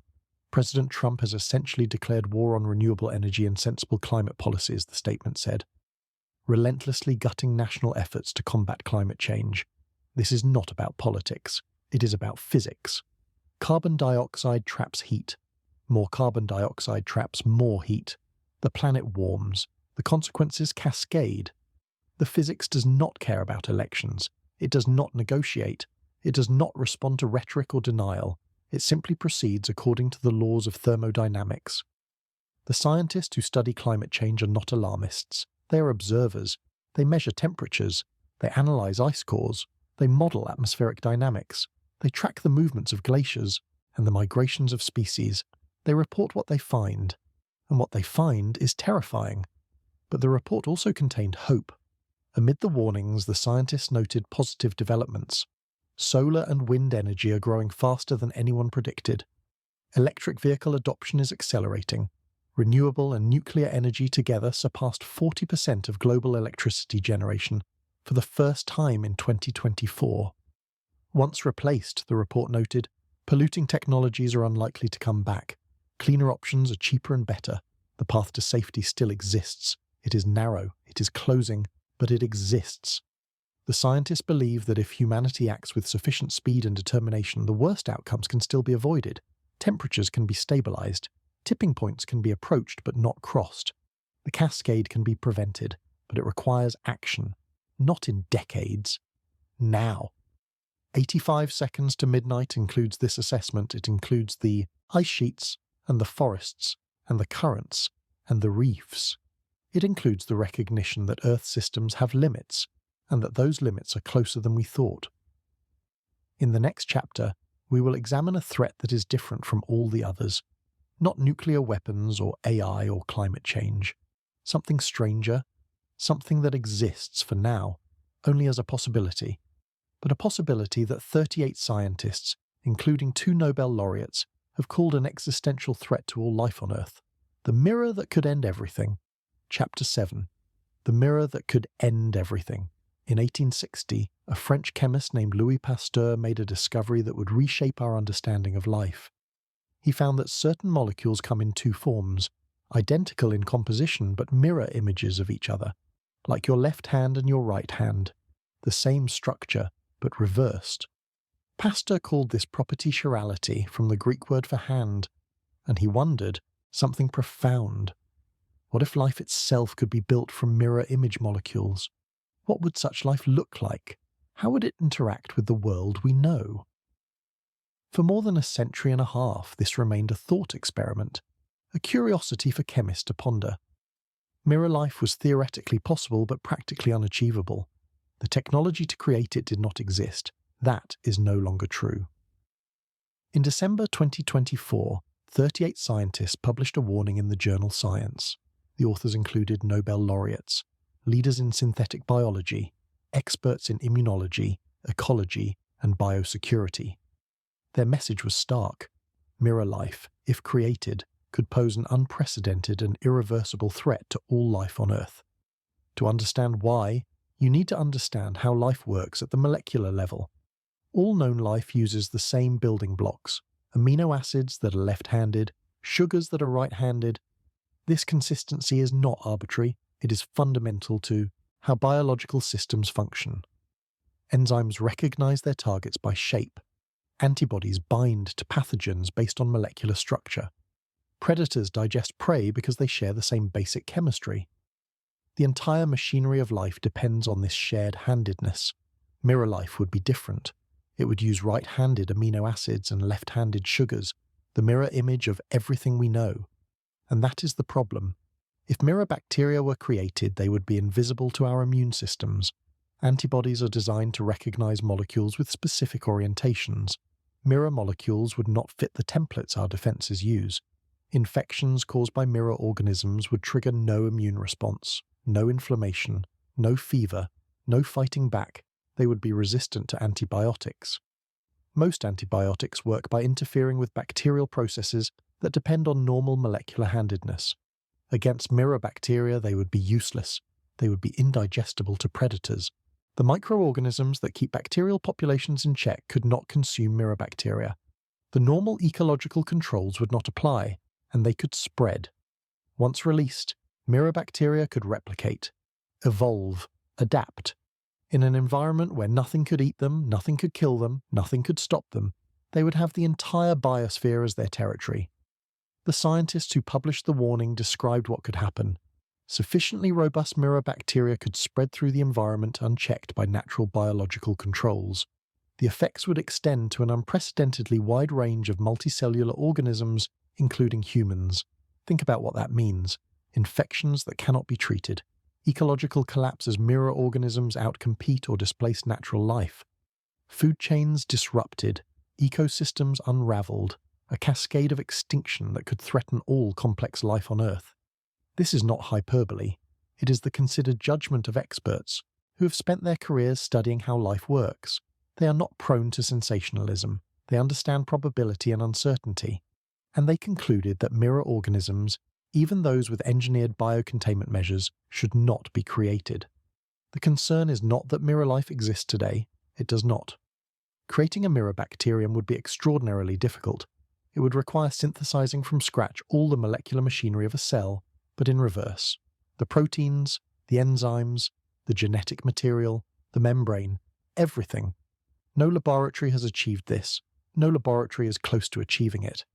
The estimate is that mirror bacteria are at least a decade away, probably more, possibly much more, but the enabling technologies are advancing.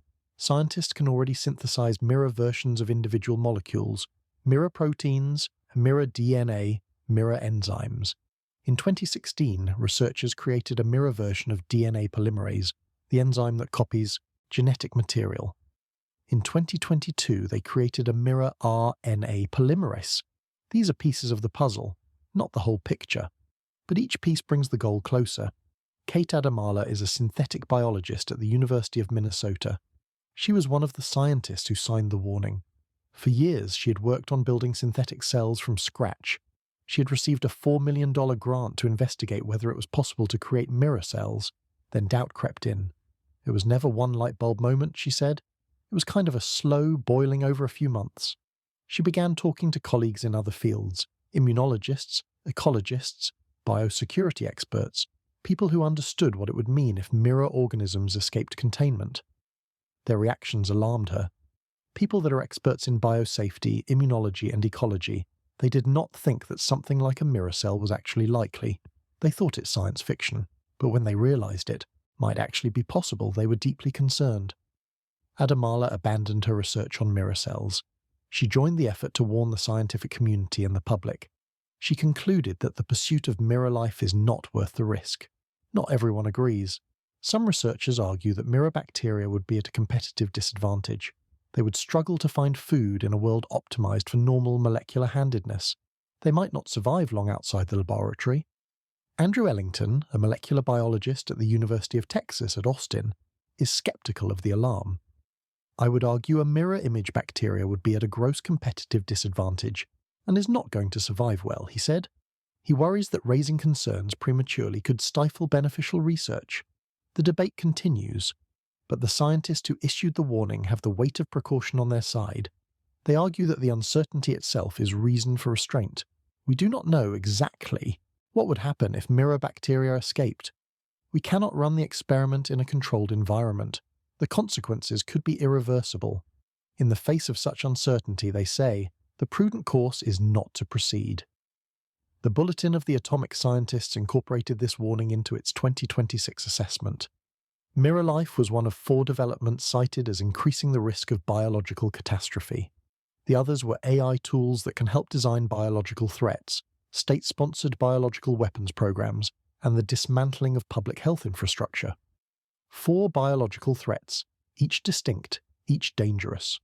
Together, they represent a domain of risk that is growing faster than the world's capacity to manage it. The mirror life warning was included in the official Doomsday Clock statement. The scientists described it as a potentially existential threat to all life on Earth. They called for international action to prevent the creation of mirror organisms. Some progress has been made. In 2025, the UNESCO International Bioethics Committee recommended a precautionary global moratorium on the creation of mirror organisms. The UK Government Office for Science held an expert roundtable that recommended preventing the development of replicating mirror organisms. Germany's Central Commission for Biological Safety issued a statement that mirror bacteria could pose serious risks and called for broad scientific and societal debate. Several philanthropic funders have stated that they will not fund research with the goal of creating mirror organisms. The scientific community is engaging with the question. Lines are being drawn. But lines are not walls. The technology will continue to advance. The knowledge will continue to spread. Eventually, if no formal prohibition is established, someone somewhere will attempt to create mirror life for research, for profit, for prestige, or for reasons we cannot yet imagine. The scientists who signed the warning understand this. They are racing against time, against the momentum of scientific progress, against the human drive to push boundaries, to explore the unknown, to create what has never existed. They're asking a question that science rarely asks. Not can we do this, but should we? Michael Kay is a biochemist at the University of Utah who has worked on mirror pharmaceuticals for 20 years. His lab specializes in mirror peptides that could treat viruses. A mirror peptide HIV drug is in clinical trials. There are real benefits to mirror molecule research. But Kay drew a line. Mirror bacteria, which would be living organisms capable of self-replicating, not just little bits of protein, are what Kay and his fellow scientists are concerned about. The distinction is crucial. Mirror molecules, created chemically and unable to reproduce, pose none of the risks of mirror organisms. They can be used safely for research and therapy. The danger lies, specifically, in creating life that can replicate and spread. Timothy Hand is an immunologist at the University of Pittsburgh. He studies how immune systems respond to threats. When he considered what mirror bacteria would mean, his conclusion was unequivocal. Our immune systems have evolved over billions of years to recognize and respond to life as it exists.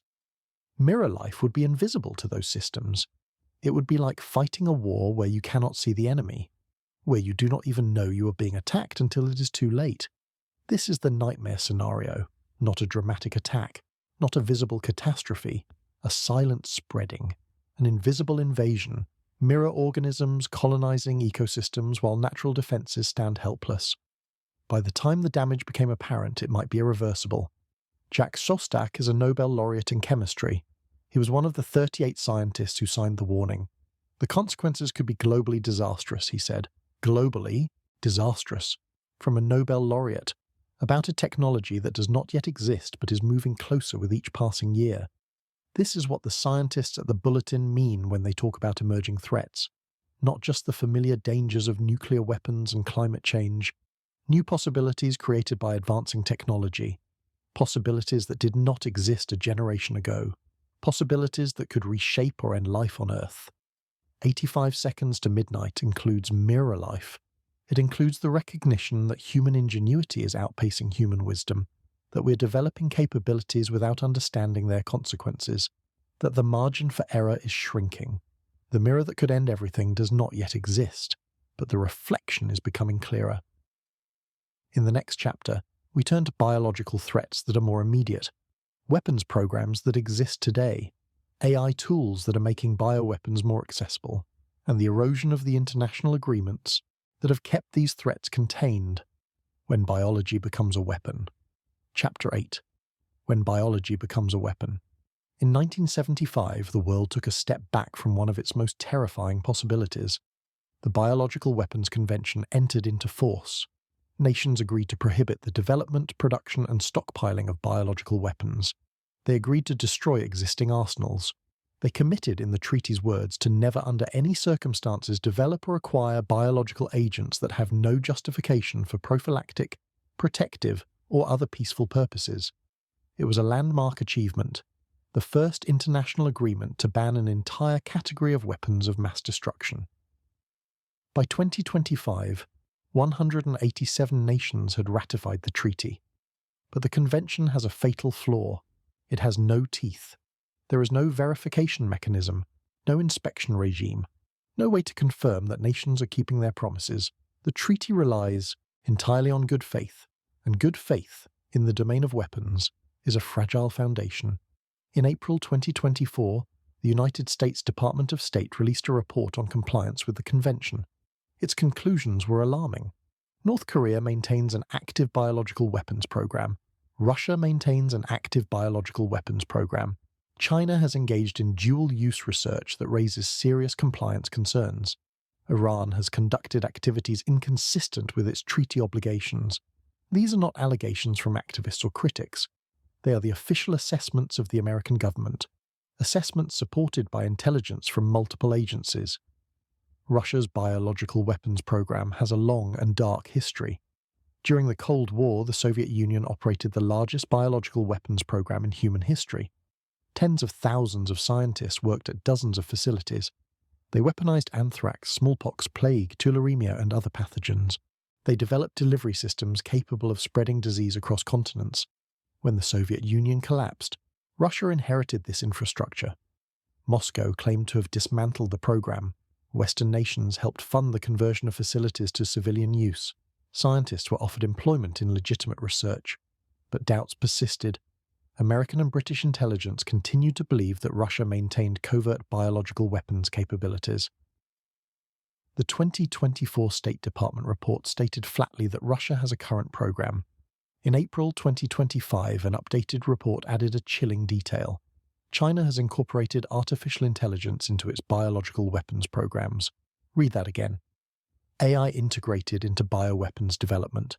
The most powerful information technology ever created, applied to the most dangerous class of weapons humanity has conceived. This is the convergence the scientists at the Bulletin warned about. Artificial intelligence is not just spreading disinformation or controlling autonomous weapons, it is accelerating biological threats. The potential applications are numerous. AI can analyze genetic sequences to identify potential pathogens. It can model how modifications might enhance transmissibility or lethality. It can design molecules with specific biological effects. It can predict how immune systems might respond to novel threats. These capabilities have legitimate uses: drug discovery, vaccine development, understanding disease mechanisms. But the same tools that can design cures can design weapons. The line between healing and harm runs through the same technology. Researchers have already demonstrated concerning possibilities. In 2022, scientists at a pharmaceutical company showed that an AI system designed to predict drug toxicity could, with a small modification, generate designs for novel chemical weapons. In hours, the system produced thousands of potentially lethal compounds, some more toxic than any known agent. The researchers published their findings as a warning. They wanted to show how easily AI could be repurposed for harm, but the demonstration also revealed the dual-use nature of the technology. The same system that protects against toxicity can create it. Similar risks exist in biology. Large language models can provide information about pathogen characteristics, laboratory techniques, and weaponization methods. Some of this information is publicly available, some is restricted but can be inferred or generated. The barrier to entry for bioweapons development is lowering. The Bulletin's 2026 statement cited AI tools that can help design biological threats as one of 4 factors increasing biological risk. The concern is not theoretical. It is based on demonstrated capabilities and documented research.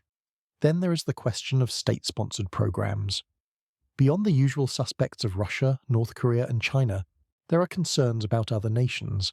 The treaty has no mechanism to investigate suspected violations, no penalties for non-compliance, no international body with the authority to inspect facilities or demand transparency. In December 2024, a meeting of Biological Weapons Convention members ended in acrimony. Russia blocked consensus on measures for international cooperation and scientific advice. The negotiations collapsed. The opportunity to strengthen the treaty was lost. Italy's lead negotiator summarized the failure with brutal honesty. If a biological weapon were to be used tomorrow, we would be caught completely unprepared. The world would look at us and would ask, "What have you done to prevent this?" The answer, increasingly, is not enough. The COVID-19 pandemic demonstrated what a naturally occurring pathogen can do. Millions dead, trillions in economic damage, social and political disruption that continues years later, and COVID was not particularly lethal compared to historical diseases. Its fatality rate was measured in percentages, not tens of percentages. A deliberately engineered pathogen could be worse, much worse, designed for transmissibility, designed for lethality, designed to evade vaccines and treatments, designed to spread before symptoms appear, maximizing the window for infection. The technology to create such agents exists. The knowledge is spreading. The safeguards are inadequate. And the international system designed to prevent biological weapons development is failing. There are additional concerns closer to home. The Bulletin cited the dismantling of United States public health infrastructure as another factor increasing biological risk. Public health is the first line of defense against biological threats, whether natural or deliberate. Surveillance systems detect outbreaks. Laboratories identify pathogens. Epidemiologists trace transmission. Healthcare systems treat the sick. Rapid response capabilities contain spread. This infrastructure has been weakened. Budget cuts have reduced capacity. Political controversies have undermined public trust. Expertise has been lost. The pandemic exposed gaps that have not been filled. In a world where biological threats are multiplying, the systems designed to protect against them are shrinking. This brings us back to the fundamental challenge. Biology is becoming more accessible. The tools of biotechnology are spreading beyond traditional institutions. The information needed to manipulate life is increasingly available, and the oversight mechanisms are not keeping pace. Gene editing tools like CRISPR have democratized the ability to modify organisms. What once required specialized equipment and years of training can now be done with relatively modest resources. This has enormous benefits for research and medicine. It also has implications for biosecurity. Dual-use research is everywhere. The same techniques that could cure cancer could create pathogens. The same AI systems that could design life-saving drugs could design lethal agents. The line between beneficial and harmful applications runs through nearly every advance. Managing this dual-use challenge requires international cooperation. It requires transparency. It requires verification mechanisms that can distinguish peaceful research from weapons development. None of these exist in adequate form. The Biological Weapons Convention was supposed to provide this framework. Instead, it has become a hollow agreement. Nations sign it and then do as they please. Violators face no consequences. Compliance is assumed rather than verified.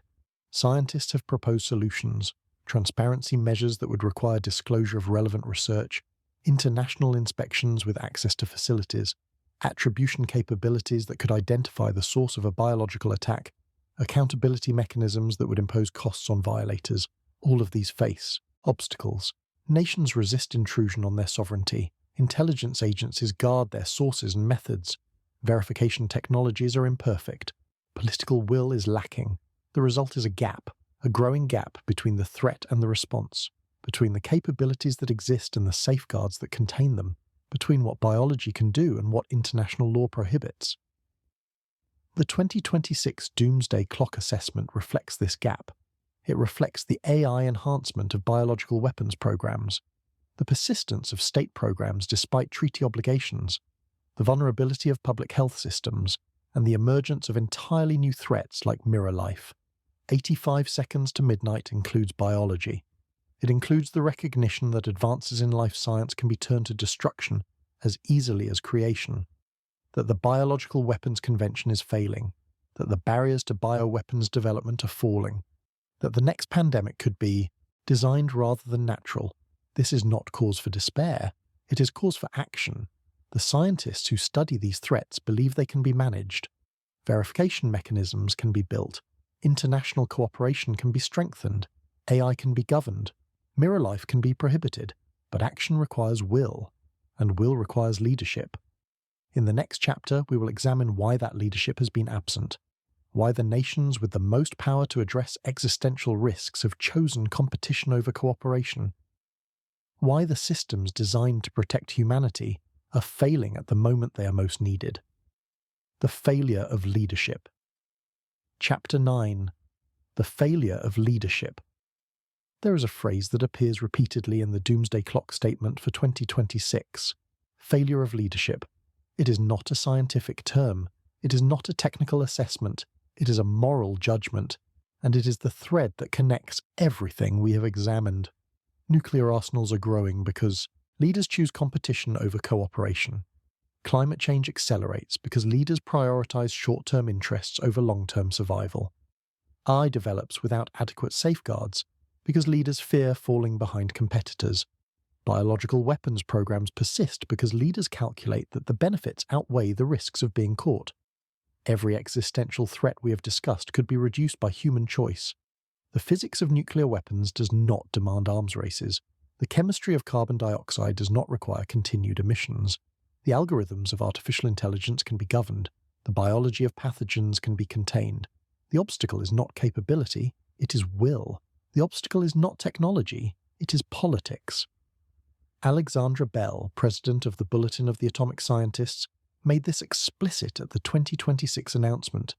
The Doomsday Clock is about global risks, she said, and what we have seen is a global failure in leadership. Consider the landscape she was describing. Russia, under Vladimir Putin, has become increasingly aggressive and isolated. The war in Ukraine continues with no end in sight. Moscow has explicitly and implicitly threatened nuclear use.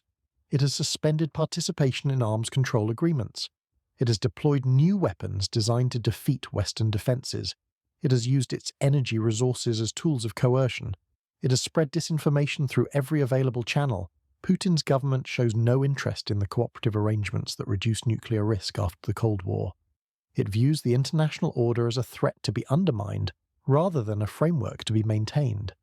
It calculates that Russia's interests are best served by disruption and confrontation. China, under Xi Jinping, has embarked on a massive expansion of military capabilities, including nuclear weapons. Beijing views American power as an obstacle to be overcome. It sees regional hegemony as its rightful position. It has become more assertive in the South China Sea, more threatening toward Taiwan, more willing to challenge the status quo. The Chinese government invests heavily in AI, including military applications. It pursues biotechnology with dual-use implications. It contributes to climate change while nominally supporting international agreements. Its transparency on any of these issues is minimal.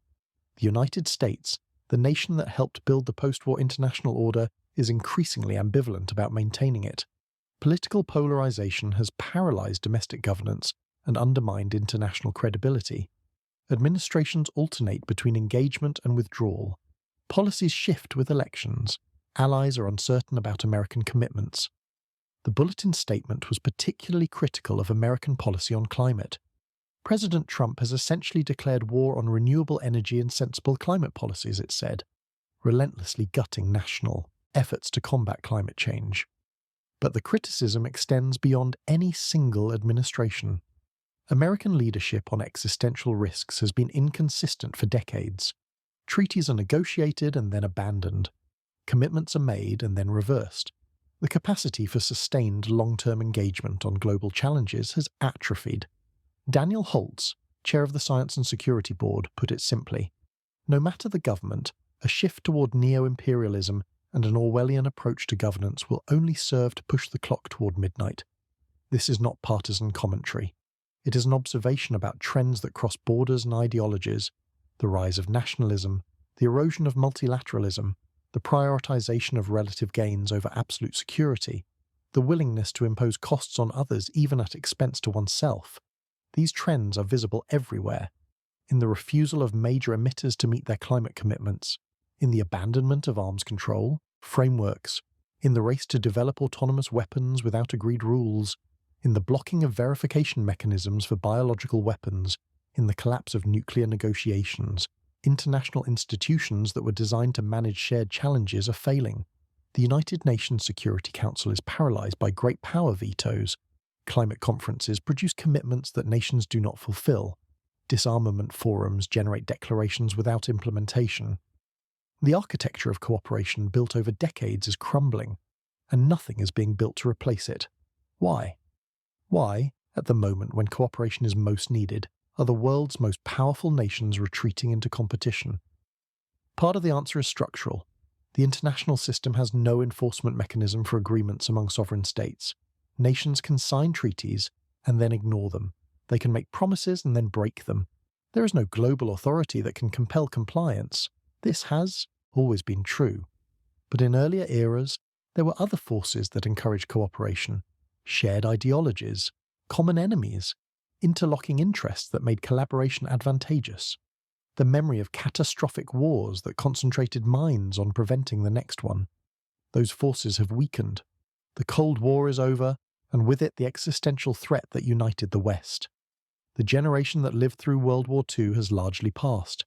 The belief that history moves toward greater cooperation and integration has been shaken.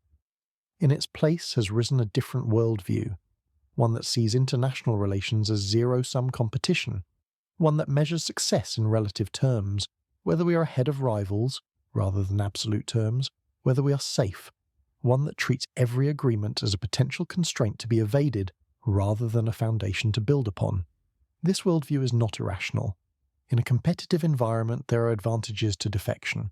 The nation that cheats on arms control may gain military edge. The nation that ignores climate commitments may gain economic advantage. The nation that develops AI without restraint may gain technological dominance. But these are advantages measured against other nations. Against the existential risks we have discussed, they are meaningless. What good is military superiority if civilization collapses? What value is economic growth if the climate becomes uninhabitable? What point is technological dominance if the technology destroys everything? The failure of leadership is a failure to see beyond competition, a failure to recognize that some risks transcend rivalry, that some challenges require cooperation regardless of other disagreements, that survival itself depends on choices that no single nation can make alone. The scientists at the Bulletin understand this. They have understood it since 1945. That is why they created the clock, not to predict doom but to prevent it, to focus attention on the choices that matter, to remind leaders that their decisions have consequences beyond borders and generations. But understanding is not enough. The scientists can identify the risks, they can explain the mechanisms, they can propose solutions, they cannot compel action. That requires political will, and political will requires leadership. Where might such leadership come from? History offers examples. The Cuban Missile Crisis, often cited as the closest the world came to nuclear war, was resolved through leadership. Kennedy and Khrushchev, despite deep ideological differences, found a way to step back from the brink. They chose survival over triumph. The ozone crisis of the 1980s was resolved through leadership. Scientists identified the threat. Nations negotiated the Montreal Protocol. Industry adapted. The ozone layer is recovering. A potential catastrophe was averted because leaders chose to act. Climate change itself has seen moments of leadership. The Paris Agreement, for all its limitations, represented a global commitment to address the threat. 200 nations agreed to limit warming. The framework for action was established.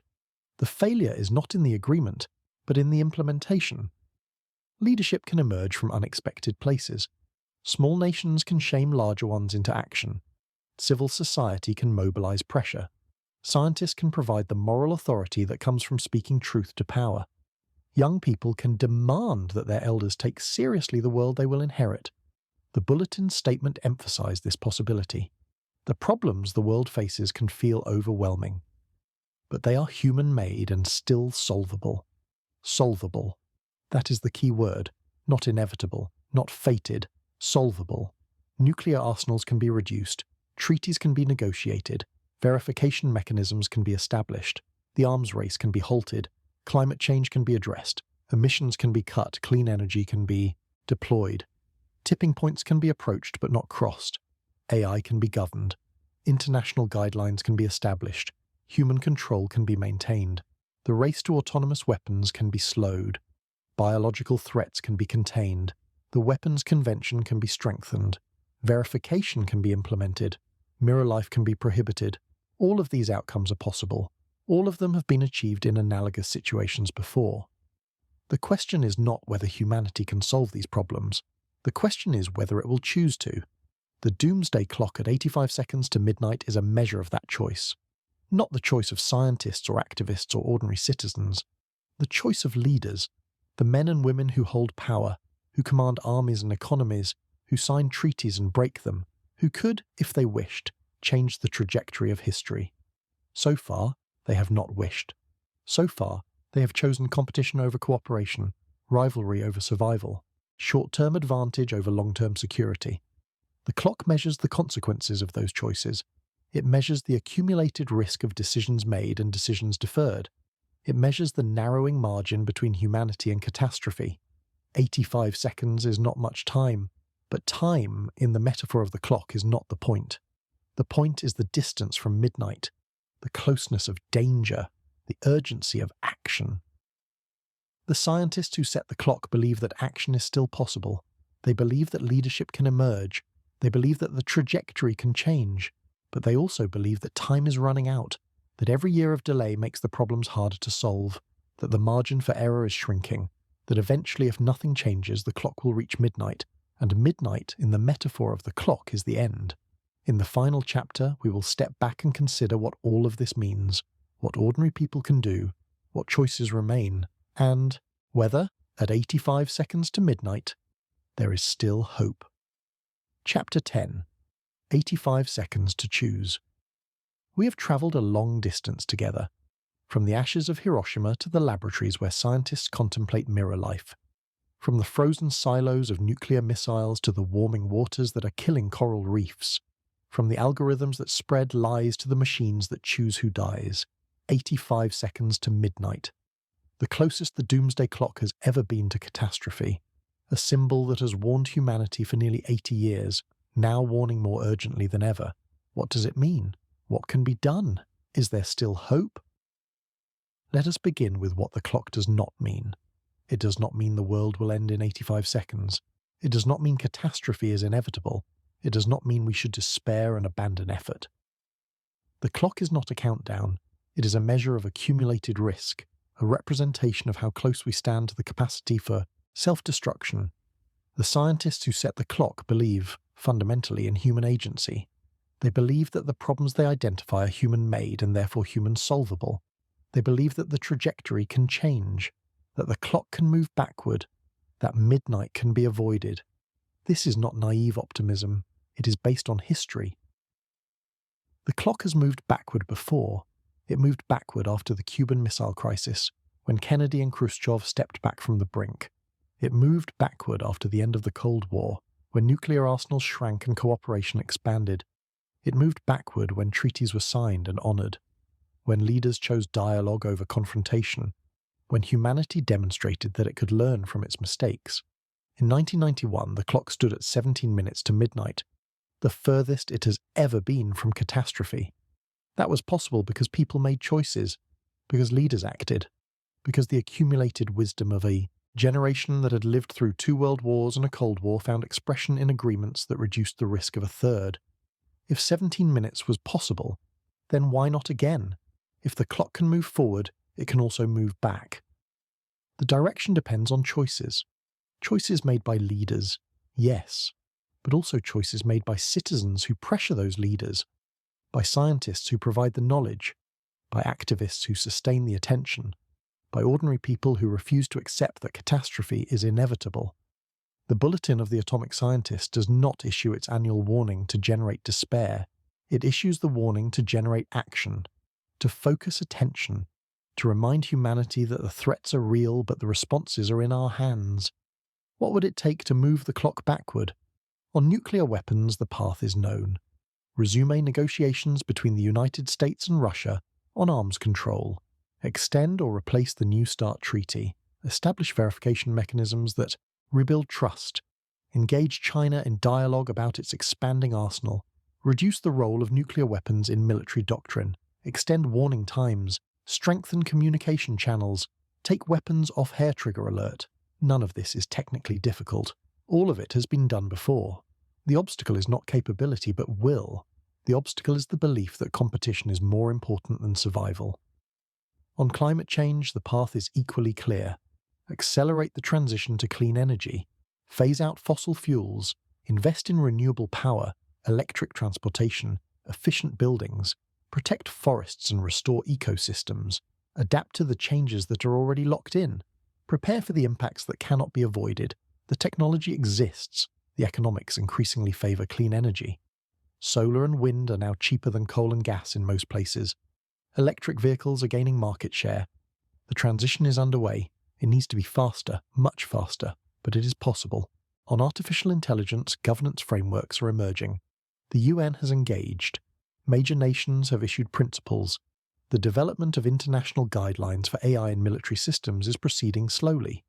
The recognition that autonomous weapons require human control is spreading. The tools for managing AI exist. They need to be implemented. On biological threats, the Biological Weapons Convention can be strengthened. Verification mechanisms can be established. Transparency measures can be implemented. The scientific community can draw lines around dangerous research. Mirror life can be prohibited before it is created. The regulatory gaps can be closed. On disinformation, media literacy can be improved. Platforms can be held accountable. Detection tools can be developed. Citizens can become more discerning consumers of information. The erosion of shared reality can be slowed and perhaps reversed. Each of these paths is difficult. Each faces obstacles. Each requires sustained effort over years and decades. But none is impossible. None requires technologies that do not exist. None demands capabilities beyond human reach. What is required is choice.